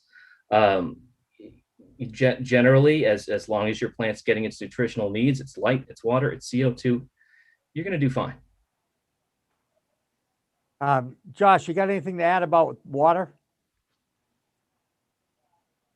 No, I mean, I think everybody's said a lot of it, but look, water is everything. Water is the life of the operation. And I spend a lot of time and energy when we're building new grows. That's most of where I spend my time and trying to get it right, because I've come in to too many grows and their water systems have huge problems, and most of it is with pH and algae, and just kind of these containment systems just were not well thought out, or there wasn't a maintenance plan. There wasn't an SOP written for how to maintain the water system. And I think that's usually where I come in. There's disasters, there's clogs, there's, all kinds of different issues going on in the system. Well, it usually comes down to either water quality or the water system maintenance and kind of how it's managed, whether that's with chlorine or, with chemicals, or by using kind of saltwater systems, and just having good maintenance, I think, is key, because good water can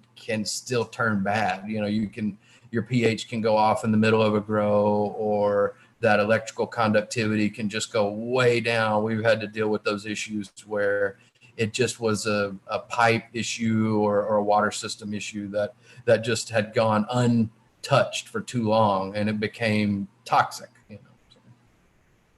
And Madison, since you have a data-driven controlled environment protection production system, I'm guessing water is pretty important to your data.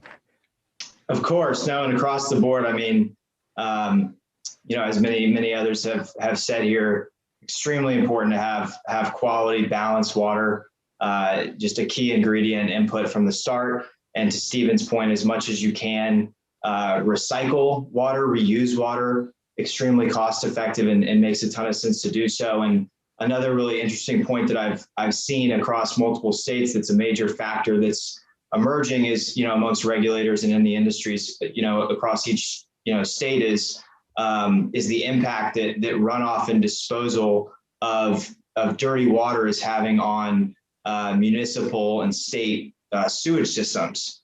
And so I think that is very much going to, change the regulations substantially in the way that cultivators conduct their operations going forward. And I think that's going to take hold very soon, and will almost force cultivators to really look seriously at reusing water at a much more substantial scale than they have, which could obviously spike some operational costs in the meantime, but I think ultimately will be a great thing for the industry at large. And of course, if everybody is forced to do that, scale will obviously drive down the cost to do those things, and everybody will benefit from that, from nutrient costs and water costs and so on and so forth. So it's extremely important, and we're continuing to look at it more and more precisely over each harvest cycle and year here. So great, David.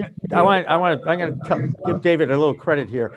He is a numbers guy. If any of you know him, he loves to analyze numbers, and I know that he's done extensive work about the amount of growers going on in Massachusetts. And I know we've already established a very high per pound wholesale rate for cannabis. So David, now that I've set you up, where would you like the conversation to go regarding that and the economics of cultivation here with this group? Well, let's talk a little bit about how much it costs to actually put a cultivation facility together. Ryan's going through that now. Andrew knows that better than anybody else, right? Madison lives in that world because he's on the edge, and Steve has been through that. So let's share with people, what kind of a budget should somebody have for, let's say, a small craft cultivator, and what size are we talking about? And who wants to start that discussion off? I'll start a little bit. A lot of people. Why don't you go? A lot of people ask me that question, and my standard answer is I don't have my crystal ball, because site impacts are huge.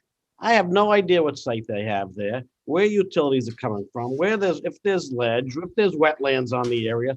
So it's a huge unknown. If you want to talk the building piece, then there's many different types as well. We inside an old mill building like Fitchburg, like we do most of them in. We're doing a greenhouse, so we're doing a pre-engineered metal building. So there's just huge, array of space between, budgets, on what these things cost. And then, growers kind of dictate. When we start talking to people, you get the growers come in and they all have an idea of how they want to do things, and they don't want to listen to a lot of stuff. So rather than us, give them numbers, we try and just create simpler and better means of construction and ways to do things with what they're trying to do. But historically, these things are running $300-400 a square foot all day long for the building itself. Steve, you were going to start us off there. Jump in and see what we can build onto that. Sure. So it's interesting. We're actually, we put together a facility design course for the social equity program for the Cannabis Control Commission. And this is one of those catch-22s for anybody that's not an MSO, anybody that's not coming in with a lot of funding. You have to fundraise. You have to understand how much do I need to budget for this build? And one of the common misconceptions among growers who have done a lot of, maybe they've done home growing, or maybe they've been a cultivator in other facilities, but haven't really been on the team starting it themselves, is the concept, I can do a lot of this myself. I know how to do it cheaply. It's going to work out just fine. The reality is not so much.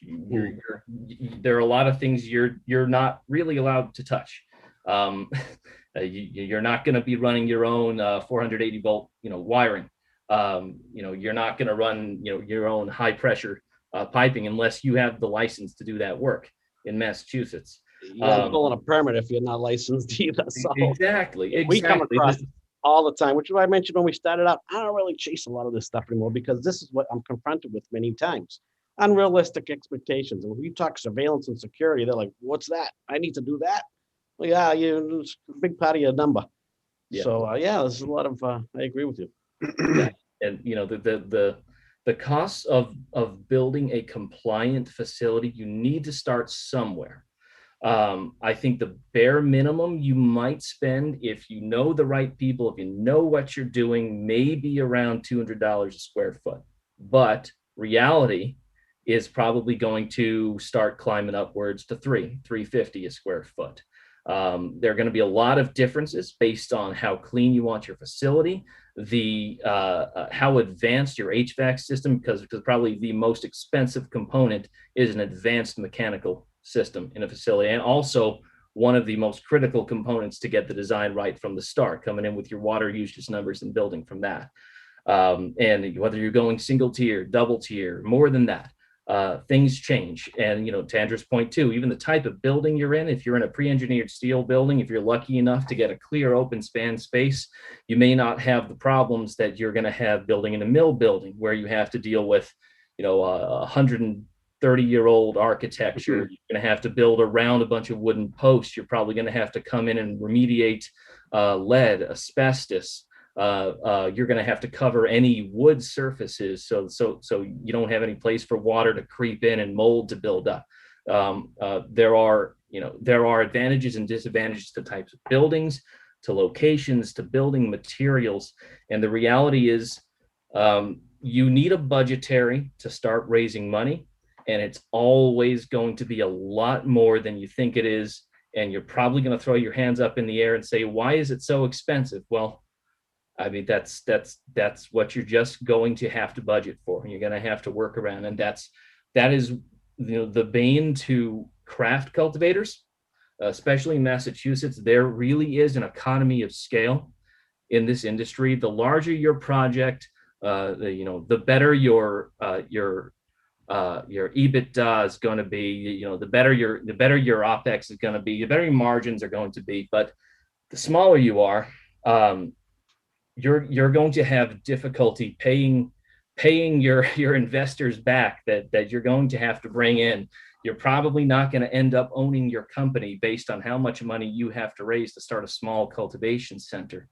And it does present a huge problem, especially since you're not really going to get a bank loan in this industry. It is incredibly difficult to fundraise. So you have to find a lot more money than you're comfortable with. And not only that, you also have to be able to pay your holding costs, hold your building. And it takes a lot of people upwards of 2 years from when they start to when they can actually launch. It is incredibly expensive. If you can make it, it can be a lucrative industry, but really the economy of scale starts to play in, and the smaller the facility, the harder it is to get operational. Define small, somebody. 1,000 square feet, more, less, what? You're probably not going to want to build smaller than 5,000. Under 5. You can do under 5 and be okay. Once you start getting real low, if you say I want to have one room and I want to do this and I have no extra financial backing, I don't have a cushion for this operation, it starts to get scary, because this is a very expensive industry, not just to build, but to operate. And the cost of compliance is absolutely huge in Massachusetts. That's interesting, Stephen. You see, because I come from the gray area of cultivating, and everyone thinks they can just blow out a basement with some can fans and some HPS, and you start learning about the 36 watts per square foot from the CCC and security. You really can't pull this off as lean as you think, and I think people are in for a rude awakening sometimes. For example, we put together a very good conceptual budget. And what happened? We didn't realize that the whole building needed to be sprinklered. That's $200K. The building needs more wattage. That's $250K. So that's $500,000 for not 1 gram of pot.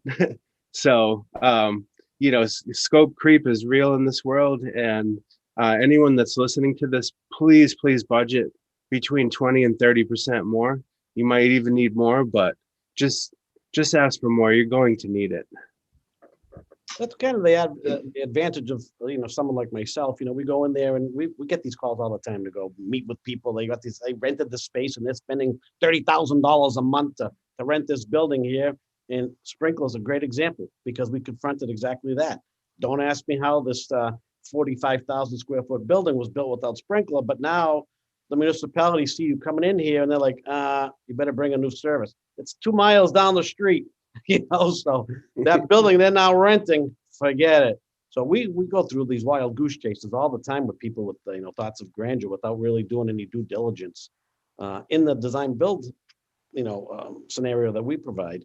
You're usually shaking all this stuff out before you spent all your money, and it proves the way to go. To take a step back, before doing anything, I think it's extremely important to get a clear understanding of what your goals are, and then assess what resources you need to achieve those goals. I know a lot of you have talked about getting the facility and getting going and what does it cost, and I think that a lot of people make the mistake of having just that anxiousness and sort of impulsive desire to just find a place and sign an HCA and get the process going, and they really don't think through, what they need to achieve the goals that they have. And to Ryan's point, you can get, and Andrew, I'm sure you've seen this, as you said. I mean, people get stuck with something that they think that they wanted, or they think that they could grow into, or so on and so forth, and they get stuck with all these things that have to be fixed or renovated or redeveloped, and they end up extremely far under under what they're capable of executing on, and just overestimating what they're going to be able to do in the time frame that they're going to be able to do it, and they really set themselves up for failure by not laying out those goals clearly from the get-go, and then really planning for their desired facility 5 years out into the future. A lot of people obviously just want to get going here and now, and then the pivoting costs that can be incurred if you don't think ahead are substantial. I mean, you can't afford to shut down and redo all these things, and it's lost money on both sides. So I think that's a huge step that people often overlook. And when they jump into it like that, they end up really just squeezing themselves out of their own ability to get off the ground and become operational, and then give themselves a chance to actually scale, and continue to grow their business successfully. We're seeing a ton of this. A lot of people just simply can't weather the storm. They can't weather the weight, and a lot of these places are actually going under before they even, get any permits or anything. We've got municipalities calling us. Hey, we know you're doing a lot of this stuff. This guy just went belly up. We gave the host agreement to, anybody else that wants to go into the spot?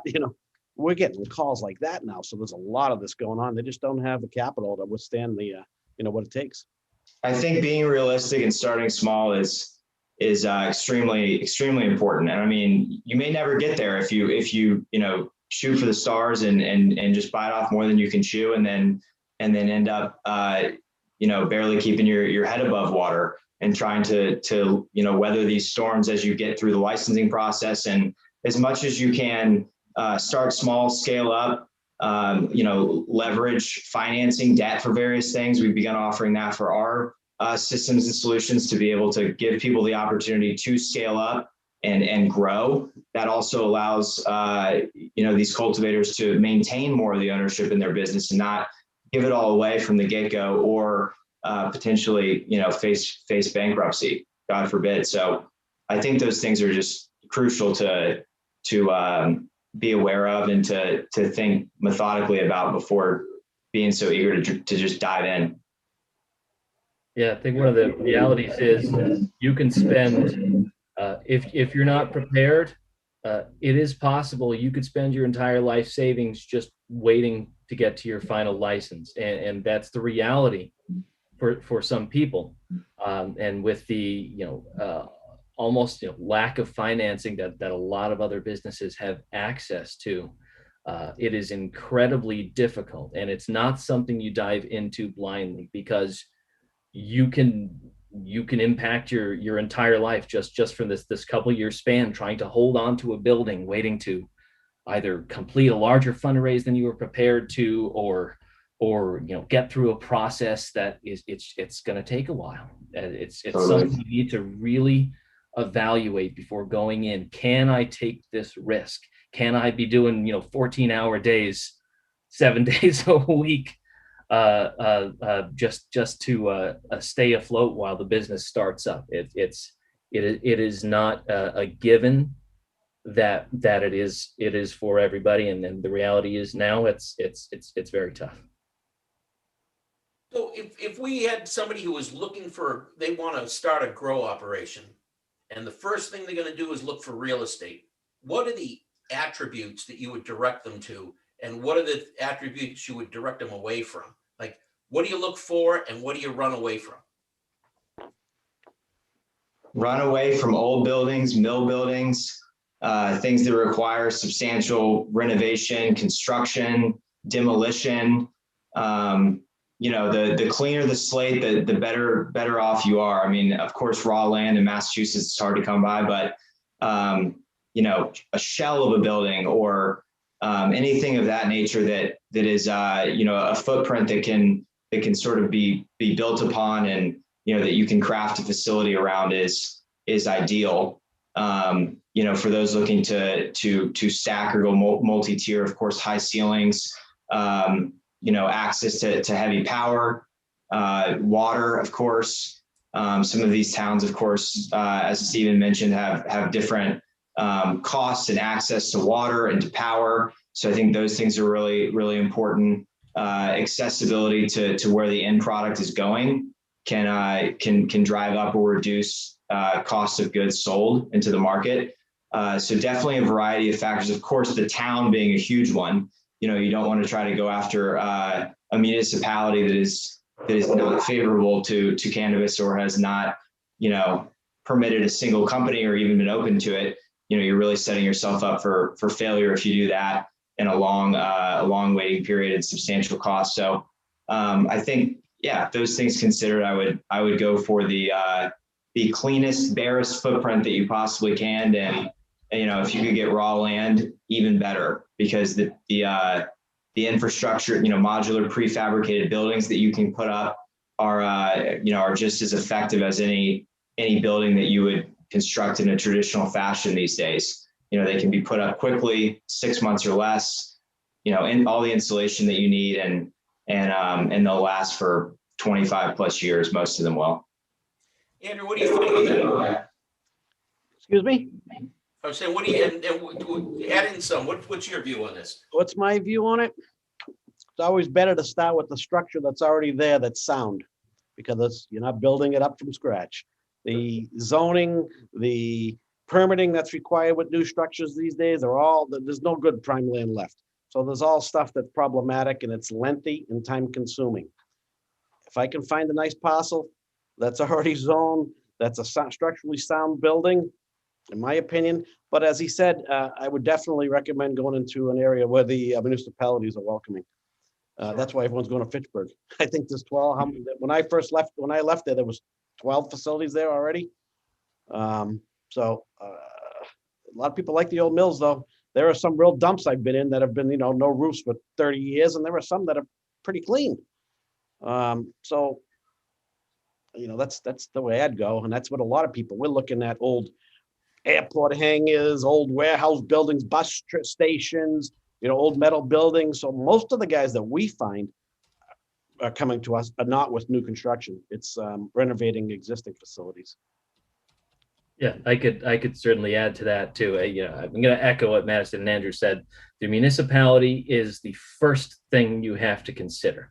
I can tell you from experience, in Holyoke, the host community agreement process is, here's your host community agreement. Give me my 3%. Right. Yeah, exactly. And, well, you do have to consider that when you're doing your financial planning, that municipal impact fee is 3%. The way it's written is 3% of gross. That's not 3% of net. And that is a much bigger deal, especially when you're dealing with the 280E tax code that's already coming out. But a lot of towns that used to be heavy industrial towns where the industry has disappeared, Fitchburg, Holyoke, Uxbridge, things like that, are going to be very receptive, especially for people coming in that want to redevelop what they might consider blighted properties. A lot of the old mill buildings, while they may be difficult to work in, the towns are going to be very happy that someone is coming in that's going to use that's going to clean it up, and it's not just going to sit there abandoned and falling apart. I would say the holy grail of indoor cultivation properties, if you lucked out and found a pre-engineered steel building with a concrete floor, a big clear span, a big high ceiling, cheap and plentiful power that somehow managed to be in the green zone of a town that was friendly to a cultivator, that's the best thing you can hope for, because it's like this blank canvas. And the problem is, at this point in time, you can guarantee that by the time you find this building, unless someone claimed that building and went under, they've probably had hundreds of phone calls, hundreds of tours from people, and then those get snatched up real fast. The big open spaces, they were hard to find, before legalization came online, and they're not really any easier to find now. I got lucky. I found a building that checked all those boxes, Stephen. Open shell, high ceilings, concrete floor. The cheap power part, I'm not sure how you can get around that, but in Uxbridge with 1.5% impact fee. So I thank you, Blake Mensing, great attorney. Blake. Shameless plug for Blake. He's an FOD, friend of David too. Yes. So Blake saw the situation we had at our old place, and he was nice enough to welcome us as his neighbor in Uxbridge. So we're right next to Blake, and we really love Uxbridge. We think they're welcoming, and they really want us there, which is, it's really nice. Is Stephen Mandeli still a selectman in Uxbridge? He is. He's a fellow disabled veteran like myself. So I really like Steve. He's going to be on our show next week when we talk about veterans in cannabis. Fabulous. And he's the answer to a trivia question. I'm sure like playing like Jeopardy here. Right, the first. He was the first adult use recreational buyer at Cultivate in I think it was November 20th, 2018 was the date. I'm pretty sure, because that was history, and I was happy to be there. And that's when I first met Stephen and heard his story, and it's quite remarkable. We are going to wrap up here in a little while, but I think there's something, there's an elephant in the room here, guys, and I mean that honestly. We're all the same gender. We're all the same race. There are opportunities. The laws are going to be passed to make it more accessible for those who have been most impacted by the war on drugs to get into this business. You guys have done a great job of outlining how expensive that really is.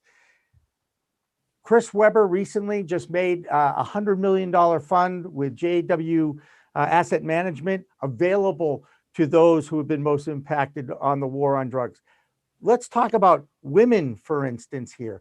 There's got to be some women that are good growers out there. We weren't able to find them for this show. We'd love to encourage them to get in touch with us. Do you know anyone in the growing community that is either a social equity applicant or a female? I guess that would be the both thing. Both, that would be the same thing, wouldn't it? Anybody? Come on. Thank you, Stephen. I can start, and I can tell you that my wife, Noni Goldman, is one of the best growers there is, and a brilliant company leader. I hope she's watching right now. So good job. And that's right. And it is a female plant, right? I learned that part. Okay. Yeah, the flowers come from the female plant. She's she is a female. She is Asian, incredibly intelligent, incredibly effective leader. And she's the leader of 4 Trees and is taking leadership position in the Hubcraft because of it, and absolutely is deserving of it. Anybody else want to talk about she who must be obeyed in their lives? On the dispensary side, we're seeing some women manage facilities, not necessarily, minorities or anything, but typically, I'll give you one example. We did the Western Front in Chelsea. A woman named Cassandra is managing it over there. They're an economic empowerment. And Marvin Gilmore is involved with that too. And he is a I was legend. on the phone with him today. There you go. Anybody else they're involved with? Yeah, we got Caroline's Cannabis, fellow Uxbridge, very, very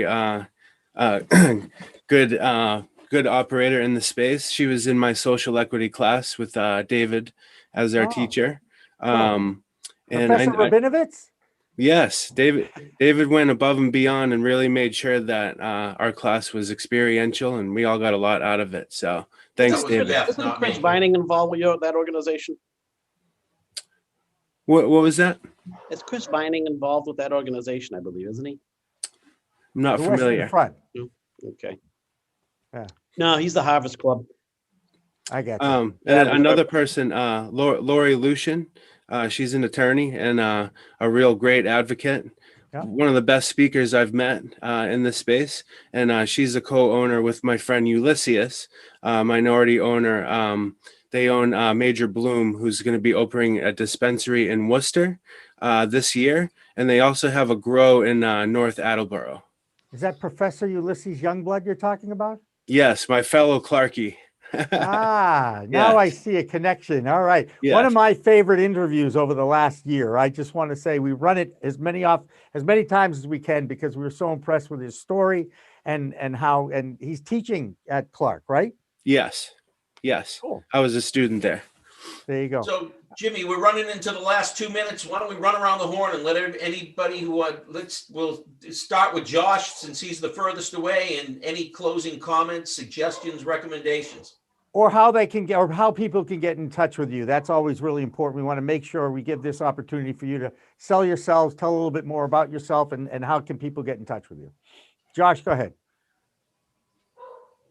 Sure, I'll do both of those. I want to start just by saying I think this panel has done a great job kind of highlighting some of the real risk, and I think that most people should. What I see is people don't do their homework, and I think that what I've heard everybody here say is do your due diligence and spend a lot of time. And for me, from my point, Southern Grown really is a company that comes along when a business is mature, but I'm more and more going after new growers because I think they more and more realize compliance needs to be step 1, not step 4 or step 5, that not just governmental compliance, but also industry compliance and having SOPs and having all that. I think that's what I spend a lot of my time on, and really trying to provide growers with the right infrastructure to meet the demands of the buyer. And if you're going to be in this business, you need to spend all of your time thinking about your buyer and not your grower and your cultivator, because the buyer is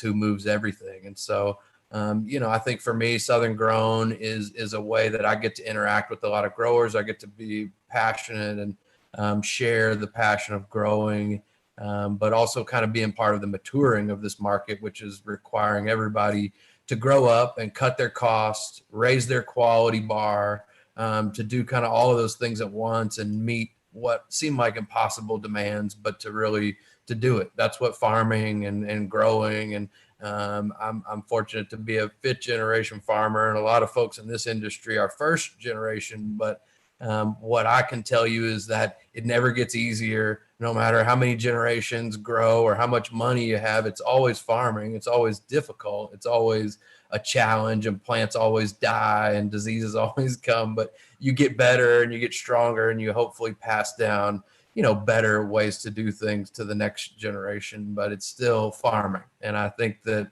we all have to realize that we're working with nature, and the more we do that, the more money we can make, the more we work with her and not against her. So I appreciate the opportunity again. And, my website, southerngrownusa.com, and southerngrownjosh@gmail is my.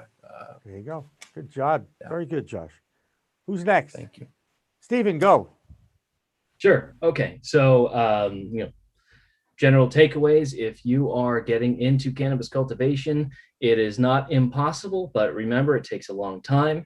It is expensive. You're going to want to do it cleanly. You're going to want to do it the right way. You're going to have to hire licensed contractors. You're going to have to hire professionals like Andrew. It can be done. Just prepare yourself for delays. Prepare yourself for costs. To keep track with what I am doing, to get in touch with me. Keep an eye out for the Hubcraft and 4 Trees Holyoke coming online by the end of this year. The Hubcraft in Fitchburg may be one of the largest indoor living soil facilities in the entire country. We'll be producing craft flower, including our own exclusive strain, 2-time New England Harvest Cup winner, Davy Jones. Woo! Good job, Steve. Good job. Oh, yeah. And you can learn more about us at thehubcraft.com, 4treesma.com, and look for the Hubcraft and 4 Trees MA on Instagram, and always keep up with our work with the Social Equity Program, developing cultivation curriculum for the Cannabis Control Commission. And thank you very much for having me on the program. Absolutely. And can't wait to have another Harvest Cup. You know what I mean? I can't wait to go back to those cannabis conventions. Yes. Andrew, the last word about MC Andrews. How do they find you? Sure. Our website is, mcandrewsco.com. You'll see an info email there. If you want to get in touch with me, that comes directly to me. We like to get involved in projects right from the ground up. We kind of have there's a level of trust when you're dealing with a design build arrangement. And we get very close to our clients, and we have a real professional team, and we take the team approach on everything. And that's the way we like to do it. We'll give a level of service that I think is second to none. And most of our businesses repeat word of mouth, because of that. So thank you again for having me on. I appreciate it. No problem. We are the mouth of the cannabis industry. Excellent. Madison, go ahead. For those looking to get into cultivation, be very diligent with the planning process and absolutely plan for the future. The more effectively that you plan, the more methodical that you are, the more capital, headaches, and time that you will save yourself down the road. An overall takeaway here. And as far as getting a hold of me, www.agdaptive.com, AGDAPTIVE. My email, mpalms@agdaptive.com. So if you're looking for turnkey systems to accelerate your business, start generating revenue immediately, any size, scale cultivator for any purpose or need, feel free to reach out to us. Thank you again for having me on today. Really enjoyed it, and enjoyed being with all of you as well. So thank you very much for the opportunity, and look forward to following the show and seeing it continue to grow. Just like the weed. All right. Hey, Ryan, last word. Go ahead. Thank you guys very much for having me. I really appreciate it. I thought the panel was really dynamic today. Everyone kind of fed off each other. I thought it was real organic, pun intended. I really hope that people that want to get into the macro side of growing just realize that there's a lot of zeros to get into it. And if they do it right, there's even more zeros on the other side. It's just getting through the tough times. We've almost gone broke about 5 times, and now I'm in a really good place. So, I really appreciate you guys having me. You can find more about my cultivation company at Top Shelf Cannasaurs, CANNASEURS.com. And I'm on LinkedIn, Ryan Cohen. So hire a vet. There you go. Absolutely. David, last word. Go ahead. Been a great show. Tune in next week. What's our topic, Jimmy? It's veteran Veterans in entrepreneurs, right? What is veteran entrepreneurs, right? Veterans in cannabis. We've got some great advocates and programs that are going on for veterans. It's going to be a great show. And I want to thank all of our guests, Ryan, Madison, Andrew, Steve, and Josh. It's great to meet And all. I want to thank Isabel Turner, the producer of this. She did a great job. Dan French directs it. I'm Jimmy Young from Pro Cannabis Media. Remember, it's a whole new world of weed out there. Use it responsibly. Please like, share, and subscribe. We'll see you next week. Don't forget, we talk. Coming up on We Talk News this week, lobbyists unite to urge the new president to expunge nonviolent cannabis convictions. Former NBA star Chris Webber joins an investment group to help out the social equity movement. California's Humboldt County bans outdoor hemp growing, and we can explain why on We Talk News next. We are Pro Cannabis Media.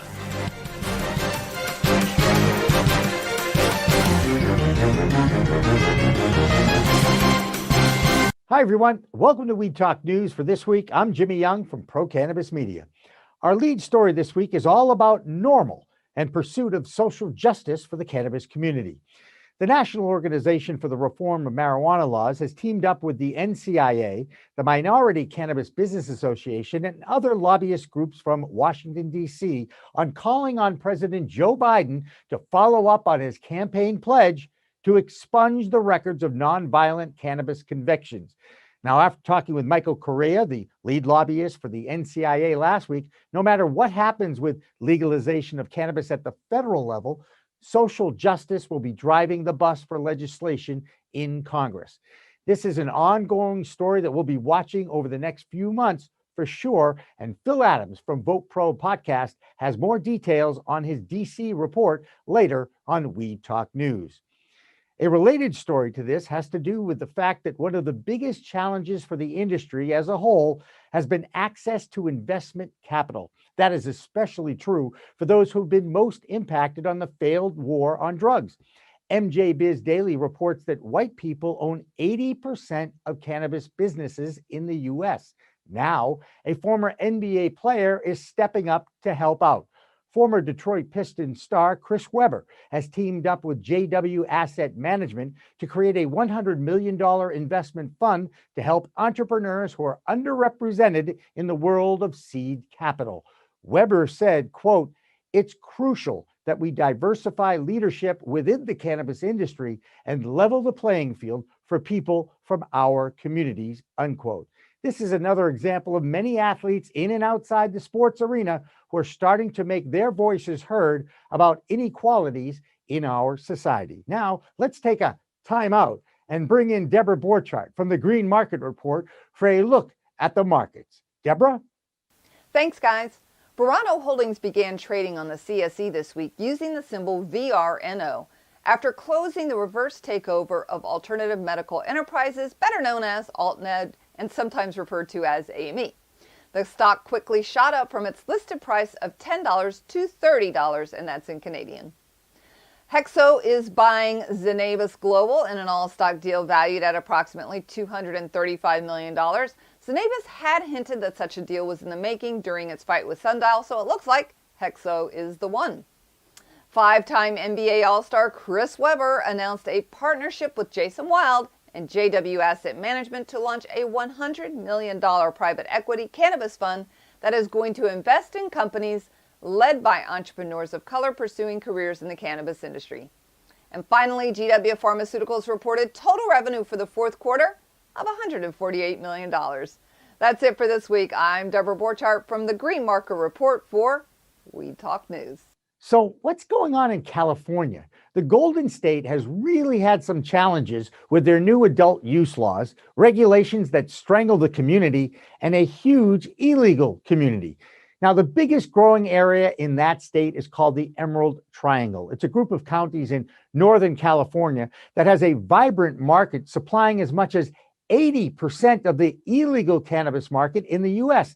Some have actually gone legal up there, but for the most part, law enforcement leaves that area alone since it's a battle that's been going on for decades.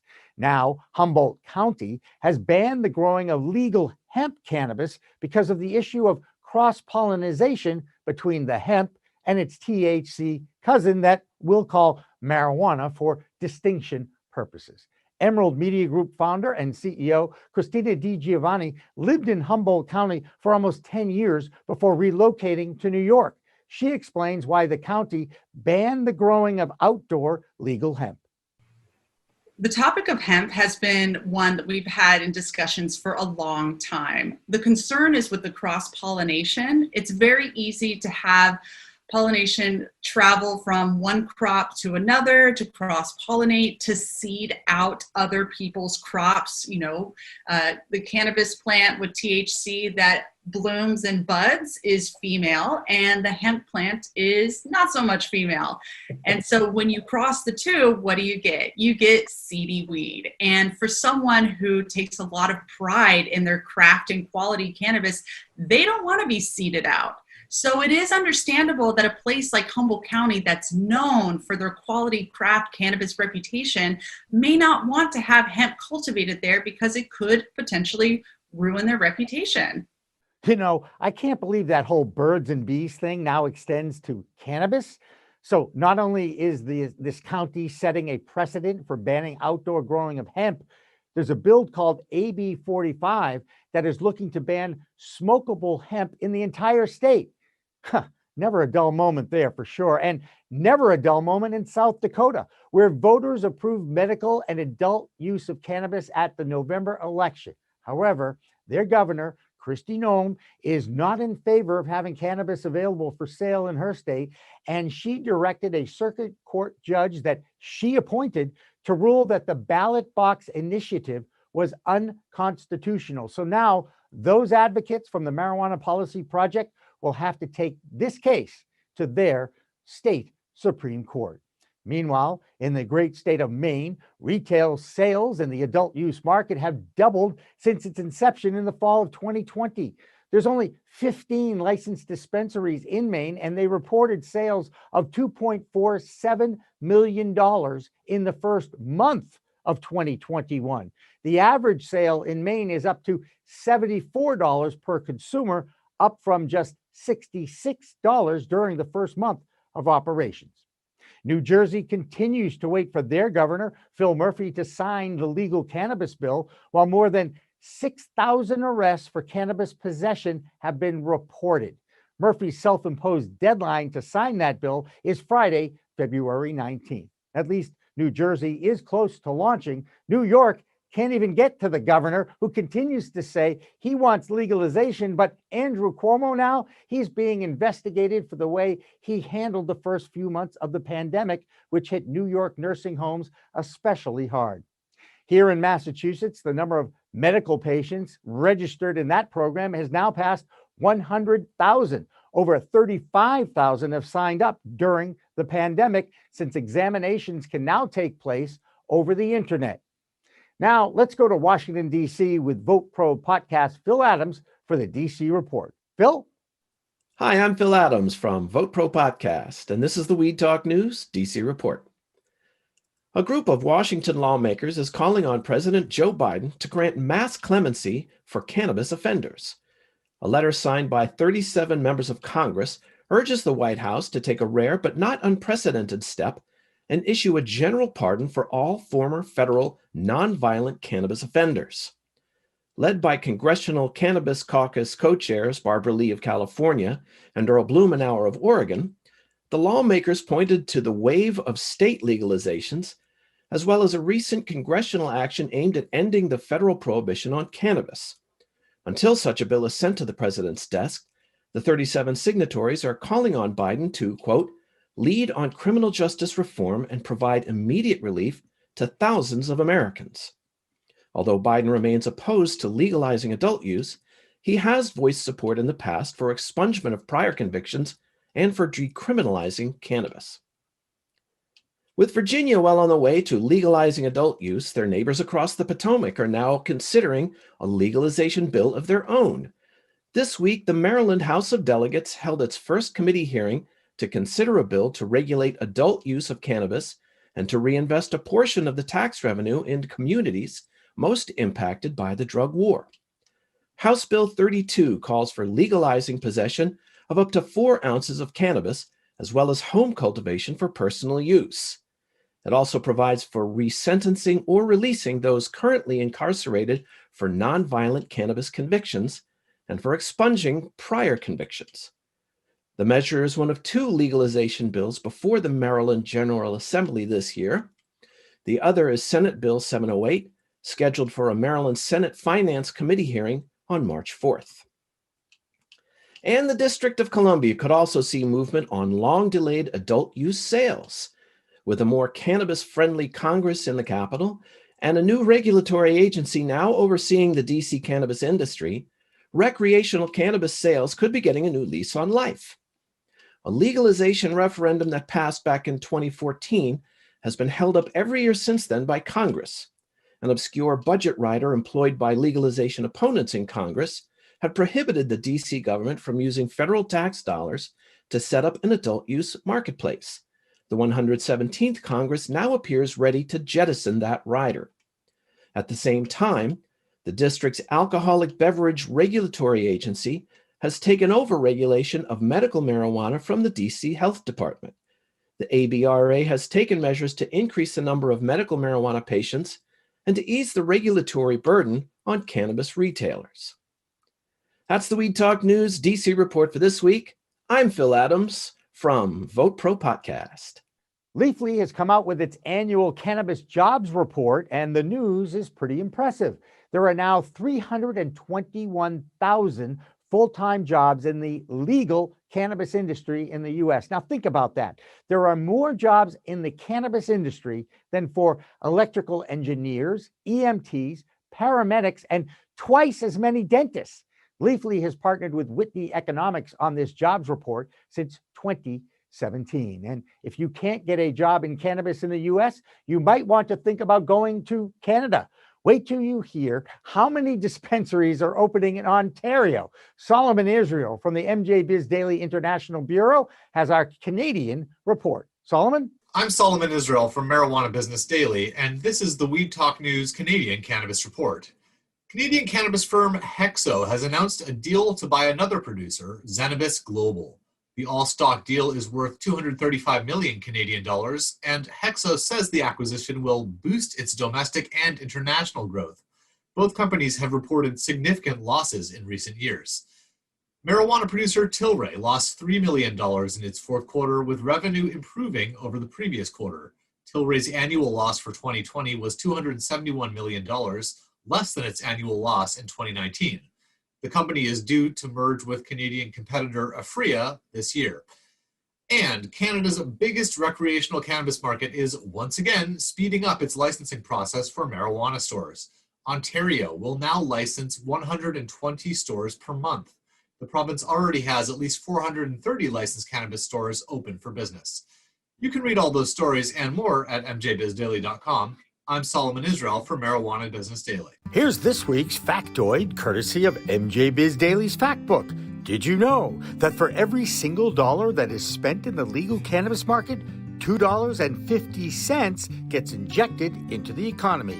That fact and more available in the MJ Biz Daily Fact Book, available on their website, mjbizdaily.com. And finally tonight, most of the country is having a horrible winter. The state of Texas has really been hit hard with widespread electrical outages for days. The eastern seaboard is now getting hit with its most recent snowstorm that wreaked havoc all across the U.S.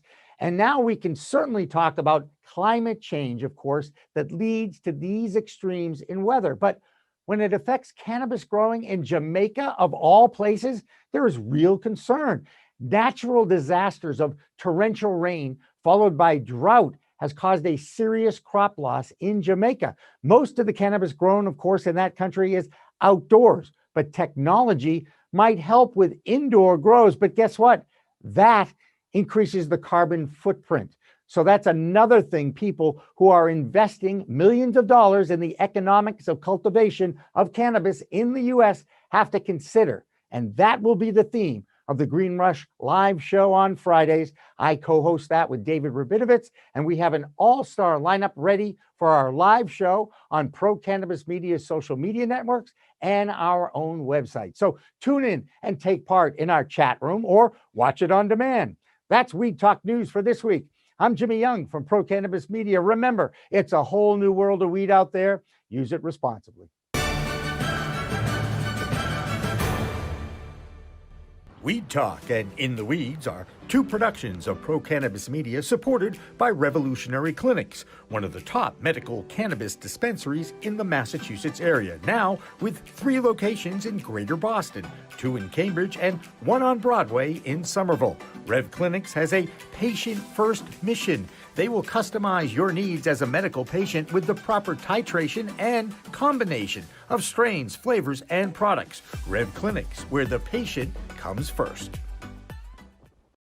Pro Cannabis Media programming is available live and on demand on our Facebook page at Pro Canna Media, on Instagram at Pro Cannabis Media, on LinkedIn also at Pro Cannabis Media, on YouTube and YouTube Live on Pro Cannabis Media, Twitter at Pro Canna Media, and on twitch.tv/Pro Cannabis Media. So like, share, and subscribe to all of our content, newsletters, and shows live or on demand. We are Pro Cannabis Media.